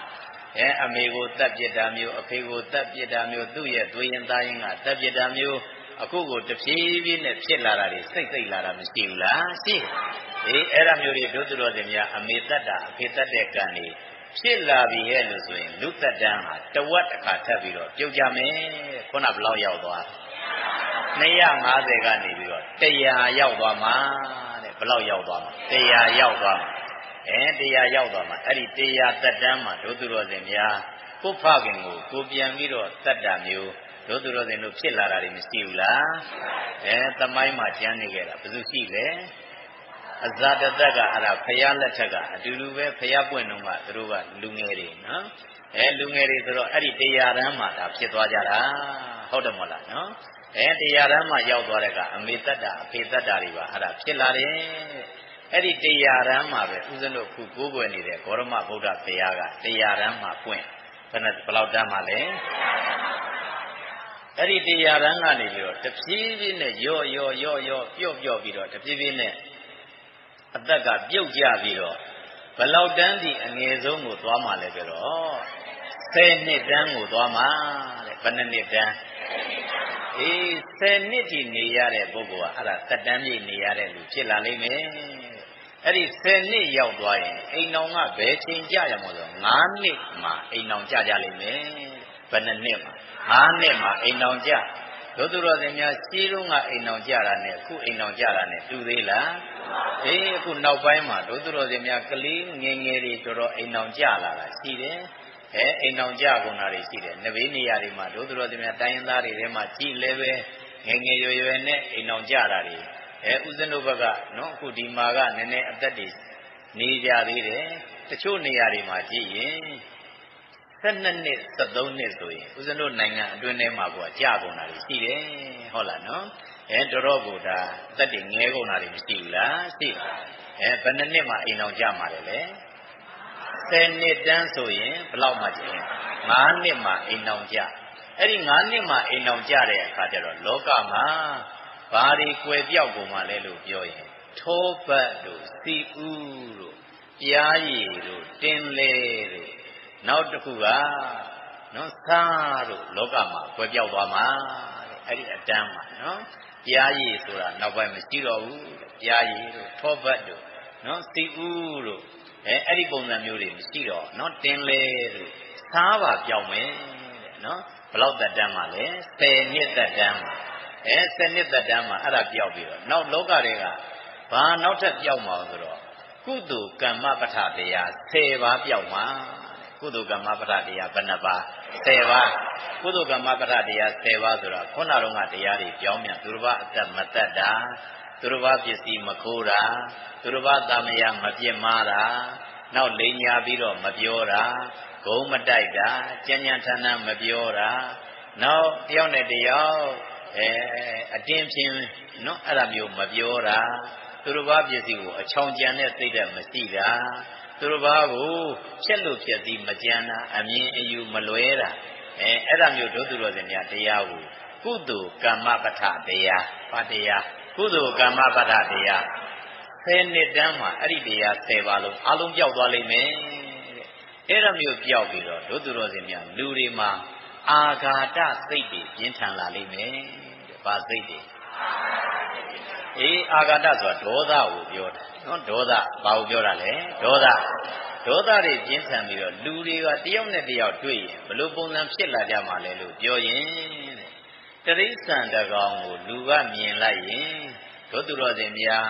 လူရဲ့စိတ်ထဲမှာဥပမာအပြင်ကဲသမင်တွေ့တယ်ဆိုရင်တတ်မယ်ဖြတ်မယ်ဆိုတဲ့စိတ်တန်းပြီးတော့မရောက်ဘူးလားရောက်တယ်တတ်မယ်ဖြတ်မယ်ဆိုတဲ့စိတ်တို့သူတော်စင်များယုံလေးတွေတွေ့တယ်ဆိုရင်လည်းတတ်ဖြတ်မယ်ဒါတော့ငါတတ်ပြီးတော့စားလို့ရတာပဲဆိုအဲ့ဒီပုံစံမျိုးဖြစ်ပြီးတော့လူအချင်းချင်းတွေ့ကြတဲ့အပိုင်းမှာနောက်ပိုင်းကျတော့တက်လို့ဖြက်လို့စိတ်တွေကြီးတယ်ပြင်းထန်လာလိမ့်မယ်။ဘာစိတ်တွေတက်လို့ဖြက်လို့စိတ်တွေကြီးတယ်ပြင်းထန်လာလိမ့်။တက်တန်းဘယ်လောက်မှလဲ10နှစ်တန်းမှာအဲ့ဒါမျိုးဖြစ်ပြီးတော့ကတ်ကြီး3ပါးအကြီးကျယ်ဆိုင်လာလိမ့်မယ်တဲ့ကတ်ကြီးဘယ်နှပါ3ပါးကတ်ကြီး3ပါးရှိတယ်ဘာကတ်တွေလဲဒုဗ္ဗိခန္တရကတ်ရောဂန္တရကတ်တထန္တရကတ်ဘယ်နှမျိုးလဲ3မျိုး ဒုဗ္ဗိကန္တရကတ်ဆိုတာဘာကိုပြောတာလဲငတ်မော့ခေါင်းမာတဲ့ဘေးပြောကြည့်ပါငတ်မော့ခေါင်းမာတဲ့ဘေးဒုဗ္ဗိကန္တရကတ်တွေစိုက်ပြီးတော့ငတ်ပြက်လာကြတာနော်စားစရာတောက်စရာမရှိဖြစ်ပြီးတော့ငတ်ပြက်လာကြတာအဲ့ဒီကတ်တွေအကြီးအကျယ်စိုက်လာလိမ့်မယ်ဘယ်နှစ်တန်းမှာ10နှစ်တန်းရောက်ရင်အဲ့ဒီကတ်တွေအကြီးအကျယ်ဒါဖြစ်လာလိမ့်မယ်နောက်ရောဂန္တရကတ်ဆိုတာယောဂဗျာတွေဒီထက်ပိုပြီးများလာလိမ့်မယ်အခုကဒုသူတော်စင်များယောဂတွေများသလားမများဘူးလားများတယ်အဲ့ဒီနောက်ပိုင်းရောက်ရင်ဒီထက်ပိုပြီးတော့နော်များပြားလာလိမ့်မယ်အဲ့ဒါဘယ်နှမျိုး2မျိုးနော်ဒုဗ္ဗိကန္တရကတ်ရောဂန္တရကတ်နောက်တထန္တရကတ်တွေစိုက်လာလိမ့်မယ်တထန္တရဆိုတာဘာလို့တာလဲလက်နက်ဘေးတွေစိုက်တာနော်လက်နက်ဘေးတွေစိုက်တာဆိုတော့ခုပဲကြီးကြီးပေါ့ကဘာကြီးကဒုသူတော်စင်များတိုးတက်တယ်ဆိုပေမဲ့ရုပ်ပိုင်းပဲတိုးတက်တာ material development ပဲ spiritual development တွေကအကုန်လုံးပြုတ်ပြတ်ကြကဘာနိုင်ငံကြီးတွေလည်းပဲကြည့်ရင်တယောက်နဲ့တယောက်နော်အနိုင်မကန်အကျုံးမပေးနဲ့လက်နက်တွေထွင်းနေတာမရှိဘူးလားရှိတယ်တယောက်နဲ့တယောက်ရုရှားကတော့ဘလို့ပဲအီရန်ကတော့ဘလို့ပဲအီရတ်ကတော့ဘလို့ပဲအမေရိကန်ကတော့ဘလို့ပဲUK ကတော့ဘလို့ပဲဥရောပသမဂ္ဂကတော့ဘလို့ပဲနေတိုးဖွဲ့ကတော့ဘလို့ပဲဒါမျိုးတွေမရှိဘူးလားအကုန်ရှိပြီးတော့အကုန်လိုက်ပြီးတော့ကြီးလိုက်ရင်တိုက်ကြခိုက်ကြဖို့ရတယ်တအားကိုပြင်ဆင်လာကြတို့သူတော်စင်များလူတွေကတဖြည်းဖြည်းနဲ့နောက်ပိုင်းသူနိုင်ကိုနိုင်အပြိုင်ကျဲဖို့ရအခုနောက်ထပ်ပြင်ဆင်နေကြတာရှိတယ်နိုင်ငံတိုင်းကတို့သူတော်စင်များရိုဘော့တွေအခုလှုပ်လာကြတာရှိတယ်စက်ရုပ်တွေလှုပ်လာကြတာဘာတွေလဲစက်ရုပ်တွေဆိုထုံးကားတဲ့နိုင်ငံတွေကစက်ရုပ်တွေကိုများများတီထွင်လာပြီးတော့နောက်ပိုင်းဆင်းရဲတဲ့နိုင်ငံတွေကဟိုဘက်ကစက်ရုပ်နဲ့ဒီဘက်ကလူသားနဲ့တိုက်ပွဲဝင်ရနော်အဲ့ဒါမျိုးဖြစ်လာရင်ငါတို့ဘက်ကအနိုင်မဲ့လူမကြဘူးသူတို့ဘက်ကတော့စက်ရုပ်ကပြစ်လို့သေကုန်လိမ့်မယ်ဆိုပြီးတော့နောက်ပိုင်းသူတို့လုပ်ဖို့ရအတွက်ပြင်ဆင်ပြီးအခု robot တွေနော်တော်တော်ကိုစမ်းသပ်လာနော်ဂျပန်ကလည်းတော်တော်ဖြစ်လာပြီလမ်းလျှောက်နိုင်တယ်စကားပြောနိုင်တယ်လူအတွေ့အထိနဲ့အတူတူနော် response ပြန်ပြီးတော့ပေးနိုင်လာတယ်တရုတ်ကလည်းပဲအခုအဲ့ဒါမျိုးတီထွင်လို့နော် robot တွေရနေပြီနဘေးနိုင်ငံတွေကလည်းအဲ့ဒါမျိုးဖြစ်မထုံးကားတဲ့နိုင်ငံတွေကအဲ့ဒီစက်ရုပ်နဲ့အခုတိုက်ရမယ့်အနေအထားတွေတော်တော်ရှိလာနောက်တစ်ခုအခုဘာတွေပြင်ဆင်ကြတော့ဆိုတော့ကျေတာယာစစ်ပွဲဆိုပြီးတော့အာကာသကိုအပိုင်သူတို့တဖြည်းဖြည်းနဲ့လှုပ်လာကြတယ်ထုံးကားတဲ့နိုင်ငံတွေကအာကာသပေါ်မှာစခန်းတွေတည်ဆောက်ကြတယ်စခန်းတွေတည်ဆောက်ထားပြီးတော့နေရာတွေဥကြတယ်နော်နေရာတွေဥပြီးတော့သူတို့ဘာကအောက်မှာပြဿနာတက်ရင်အပေါ်မှာတက်ပြီးတော့နေဖို့ရသူတို့ဘာတွေကတော့ပြင်ဆင်နေတာရှိတို့သူတော်စင်များဘာပြင်ဆင်ထားတာရှိလဲကိုနိုင်တာကိုလို့ရမှာတွင်းတူးနိုင်တူးရမှာပေါ့ဟုတ်လားနော်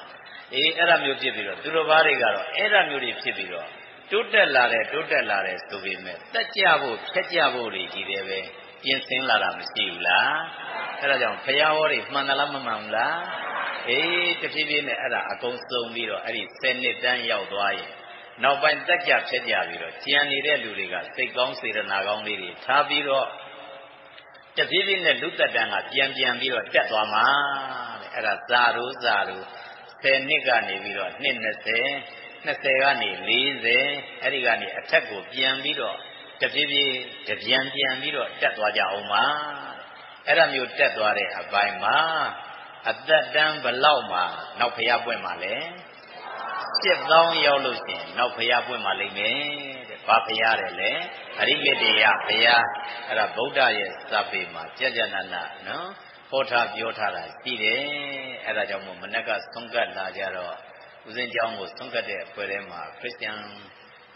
တယောက်ပါတာနော်သူကအရှိတိုင်းပညာကိုလေ့လာနေတာပါလို့ဦးဇင်းတို့နဲ့စကားပြောပြီးတော့အကြောင်းအရာလေးတွေပြောတော့ဦးဇင်းကတော်တဲ့ဗုဒ္ဓသုံးပါးလေးတွေပြောလို့အဲ့ဒါတွေကဖျားစာတွေမှာဟောပြီးသားတွေလားအဲ့ဒါဟောပြီးသားတွေလို့တို့ဘက်ကဘယ်ချိန်မှာဘာဖြစ်မယ်ဘယ်ချိန်မှာဘာဖြစ်မယ်ဘယ်ချိန်မှာကဘာကြီးပြက်မယ်အဲ့ဒါတွေကစာဟောပြီးသားအခုတို့သူတော်စင်များနော်ဒီနာစာအဖွဲ့နော်ဒီသိပ္ပံပညာအဖွဲ့အာကာသအဖွဲ့ကနေပြီးတော့နောက်ထပ်ဂျိုတွေခုနော်ထပ်ပြီးတော့တွေ့နေတာတွေမရှိဘူးလားအဲ့ဒီဂျိုတွေဆိုရင်လေဦးဇင်းတို့ဗုဒ္ဓဘာသာကဟောပြီးသားဒီတဂျိုတွေမဟုတ်ဘူးစัจ java လားအနန္တစัจ java လားအနန္တတတ္တဝါတို့ဒီကပြောထားတာမရှိဘူးလားဖခင်ကအဲ့ဒါတွေကိုအရင်ဟောပြီးသား သူတို့ကတော့အခုအသစ်ဆန်းတွေ့တဲ့အတွက်ကြောင့်မို့အလွန်ကြုံကိုဝမ်းမြောက်ဝမ်းသာတွေဖြစ်ပြီးတော့တလောကမှာဒုသူတော်စင်များတလုံးထပ်ပြီးတော့တွေ့တာနော်ဒီကဘာကြီးတက်ကိုကနော်ကြီးတဲ့နော်ဂျိုးတစ်ခုကိုသူတို့တွေ့လို့ဆိုပြီးတော့သူတို့ကြော်ညာချက်တွေထုတ်ကြတာရှိတယ်ဦးဇင်းတို့ဖရာကတော့ဂျိုးဟောထားတာမရှိဘူးလားရှိတယ်အဲ့ဒါကြောင့်ဘာလို့ရှင်မြတ်တလောက်ကောင်းနေတာကဘာမကြော်တာလဲလို့ပြော language ပိုင်းပေါ့နော်ကောင်းကောင်းမပေါက်ဘူးဖြစ်ကြတာအင်္ဂလိပ်လိုကြာကြာနာနာမပြောတတ်ဘူးကိုသိနေတဲ့အသည့်ကိုသူတို့ဘာစီကိုတအားမထိုးပေါက်နိုင်ဘူးနောက်မြန်မာလူမျိုးကမညီညွတ်ဘူးဘာမလုပ်ဘူးမှန်ရဲ့လားမှန်တယ်နော်နဘေးတော့မသိဘူးဦးဇင်းတို့တော့ကိုကြီးရွာကိုပြန်ကြည့်နေပြီးတော့ကိုကြည့်ရတယ်နော်ဦးဇင်းတို့ကြီးရွာလေးရှိကြတယ်ဆိုတော့လူလည်းသိပ်များတာမို့အင်ကြီးလည်းသိပ်များတာမို့အင်ကြီး200ကျော်လောက်ရှိတယ်အဲ့ဒါဆိုတောင်ပိုင်းကလူကမြောက်ပိုင်းနဲ့မပြောနိုင်အရှေ့ပိုင်းကလူကအနောက်ပိုင်းကလူနဲ့မပြောနိုင်နော်ဘယ်ကအမွေတွေရထားတော့မရှိဘူးအဲ့အမွေကတော့တော်တော်ကိုခံယူထားပြီးတော့အဲ့ဒီတိုင်းနဲ့ဒုသူတော်စင်များနေကြတယ်ဆိုတော့တယောက်တယောက်ဥက္ကဋ္ဌဖြစ်လာရင်လည်းပဲအပြန်လန်လက်သားချေဖို့ရမင်းဖြစ်တော့လှုပ်တောင်ငါဖြစ်တော့တွေ့မှာပဲဆိုပြီးတော့အဲ့ဒါမျိုးနဲ့နော်ဒီလိုပဲလာကြပြီးတော့တပြေးပြေးနဲ့အကုန်ဆုပ်ယုပ်ပြီးတော့ဆုပ်ယုပ်တပြေးပြေးနဲ့အဲ့ဒါစိုက်ပျိုးရေးတွေလည်းကြာစင်လူစိတ်တဲ့တွေကလည်းတယောက်နဲ့တယောက်ကုညီခြင်းစိတ်ဝိုင်းဝန်းခြင်းစိတ်ရှိရလားတော်တော်ကိုနေပြီးတော့အတ္တအလွန်ကြီးတဲ့လူမျိုးအညှို့အတေးအလွန်ကြီးတဲ့လူမျိုးဟုတ်သလားမဟုတ်ဘူးလားအဲ့ဒါမျိုးတွေဒုသူတော်စင်များတဖြည်းဖြည်းနဲ့ပြင်ဆင်ပြီးတော့ဘဝကိုထိမ့်သိမ့်သိမ့်သိမ့်နေဖို့တော့လိုတာပေါ့ဟုတ်တယ်မဟုတ်လားအဲ့ဒါတက်တန်းတွေက8000တန်းကနေစတဖြည်းဖြည်းနဲ့ဆုပ်ယုပ်သွားတာမရှိဘူးလားစပြီးတော့အဲ့ဒါကဘာမှာစပြီးတက်တဲ့ပြဿနာဘယ်ကနေစခိုးမှုကစဘယ်ကစခိုးမှုခိုးမှုပြီးတော့ဘာဖြစ်တာလဲနောက်တစ်ချက်ကျတော့ပါဏာတိပါဒပါတယ်လေပါဏာတိပါဒပေါ်ပြီးတော့ဘာပေါ်လာလဲမုဒ္ဒပါတယ်လေမုဒ္ဒဝါဒလိန်နာညာတာဖြစ်လာလိန်နာညာတာကနေပြီးတော့မှတစ်ဆင့်နောက်တစ်ဆင့်ကျတော့တယောက်နဲ့တယောက်ဂုံတိုက်တာထိုးတာတွေပေါ်လာတာမရှိဘူးလားရှိအဲ့ဒီကနေပြီးတော့နောက်တစ်ဆင့်ကျတော့ကာမေတုမိတ်သာစာရတွေဖြစ်လာတယ်အဲ့ဒီကနေနောက်တစ်ဆင့်သွားကြတော့တယောက်နဲ့တယောက်နှုတ်ကြမ်းအာကြမ်းနဲ့ဆဲကြသိုးကြဒါမျိုးတွေမရှိဘူးလားနောက်တယောက်နဲ့တယောက်အပြစ်တွေပုံချကြပြောကြဆိုကြအတင်းဖြင်းနေပြောကြဒါမျိုးတွေပေါ်လာတာမရှိဘူးလားအဲ့ဒီကနေပြီးတော့နောက်တစ်ဆင့်ရောက်တဲ့အခါကျတော့နောက်တစ်ဆင့်မှာကျတော့သူတို့ဘာပစ္စည်းကိုအချောင်ကြံတာမျိုးတွေတို့သူတို့ဘာဘဝကိုဖျက်လို့ဖျက်ဆီးလုပ်တာမျိုးတွေတို့ဒါမျိုးတွေမရှိဘူးလားအဲ့ဒီရဲ့နောက်တစ်ဆင့်ကျတော့မိစ္ဆာဒိဋ္ဌိတွေပေါ်လာတယ်တဲ့ဘာသာရေးတွေနဲ့ပတ်သက်လို့အယုံကြည်တွေသိပြီးတော့မရှိတာမျိုးတွေတို့မှားယွင်းတဲ့အယူဆမျိုးတွေတို့အဲ့ဒီကပေါ်လာအဲ့ဒီကနေပြီးတော့နောက်တစ်ဆင့်ဆင်းလိုက်တဲ့အခါခုနပြောတဲ့အာဓမရာဂမဖြစ်တဲ့ရာဂတွေဝိသမလောဘတွေယောက်ျားချင်းမိန်းကလေးချင်းတက်မှတ်တဲ့စိတ်တွေဖြစ်လာလိမ့်မယ်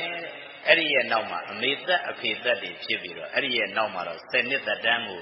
ရောက်လာရင်ကောင်းတဲ့တရားတွေကပျောက်ပြီးတော့နောက်ဆုံးဒုစရိုက်တွေအကုန်ထွန်းကားပြီးတော့ကတ်ကြီးဘယ်နှပါးဆိုင်မှာကတ်ကြီး3ပါးဆိုင်လိမ့်မယ်အဲ့ဒါကြောင့်ဒုသူတော်စင်များဒုစရိုက်10ပါးမှတ်သားထားဖို့မလိုဘူးလားလိုတယ်ဗုဒ္ဓရဲ့စာပေမှာဒုစရိုက်10ပါးသတ်မှတ်ထားတာရှိတယ်အဲ့ဒါကနော်သူတော်ဘာအတ္တကိုတတ်ခြင်းပြောကြည့်ပါသူတော်ဘာအတ္တကိုတတ်ခြင်းနောက်နံပါတ်2ကသူတော်ဘာပစ္စည်းဥစ္စာကိုခိုးယူခြင်းပါတယ်လေသူတော်ဘာပစ္စည်းဥစ္စာကိုခိုးယူခြင်းနောက်နံပါတ်3ကသူတော်ဘာသာမယာကိုပြစ်မှားစော်ကားခြင်းပြောကြည့်ပါသူတော်ဘာသာမယာကိုပြစ်မှားစော်ကားခြင်းအဲ့ဒါကိုကာယဒုစရိုက်3ပါးကိုယ်နဲ့လုပ်တဲ့မကောင်းမှုအကုသိုလ်3ပါးပါတယ်လေကိုယ်နဲ့လုပ်တဲ့မကောင်းမှုအကုသိုလ်3ပါးနောက်နှုတ်ဝစီနဲ့လုပ်တဲ့အကုသိုလ်က4မျိုးဘယ်နှမျိုးလဲ4မျိုးလိန်ညာပြောဆိုခြင်းပါတယ်လေလိန်ညာပြောဆိုခြင်းကဲနောက်တစ်ခုကကြတော့ဂုံတိုက်ခြင်းမလုပ်ခြင်းဂုံတိုက်ခြင်းကဲနောက်တစ်ခုကကြံ့ကြံ့ထန်ထန်ဆဲဆိုခြင်းပါတယ်လေကြံ့ကြံ့ထန်ထန်ဆဲဆိုခြင်းကဲနောက်တစ်ခုကအကျိုးမရှိတဲ့စကားကိုပြောဆိုခြင်းပါတယ်လေအကျိုးမရှိတဲ့စကားကိုပြောဆိုခြင်းပေါင်းရင်ဘယ်နှပါ4ပါအဲ့ဒါကိုဝစီဒုစရိုက်4ပါနှုတ်နဲ့လုံးတဲ့မကောင်းမှုဒုစရိုက်4ပါတဲ့ ကာယဒုစရိုက်က3ပါးဝစီဒုစရိုက်က4ပါးပေါင်းရင်ဘယ်နှပါး9ပါးနောက်မနောဒုစရိုက်ဆိုတာစိတ်နဲ့လှုပ်တဲ့မကောင်းမှုစိတ်နဲ့လှုပ်တာက3မျိုးတဲ့ဘယ်နှမျိုး3မျိုး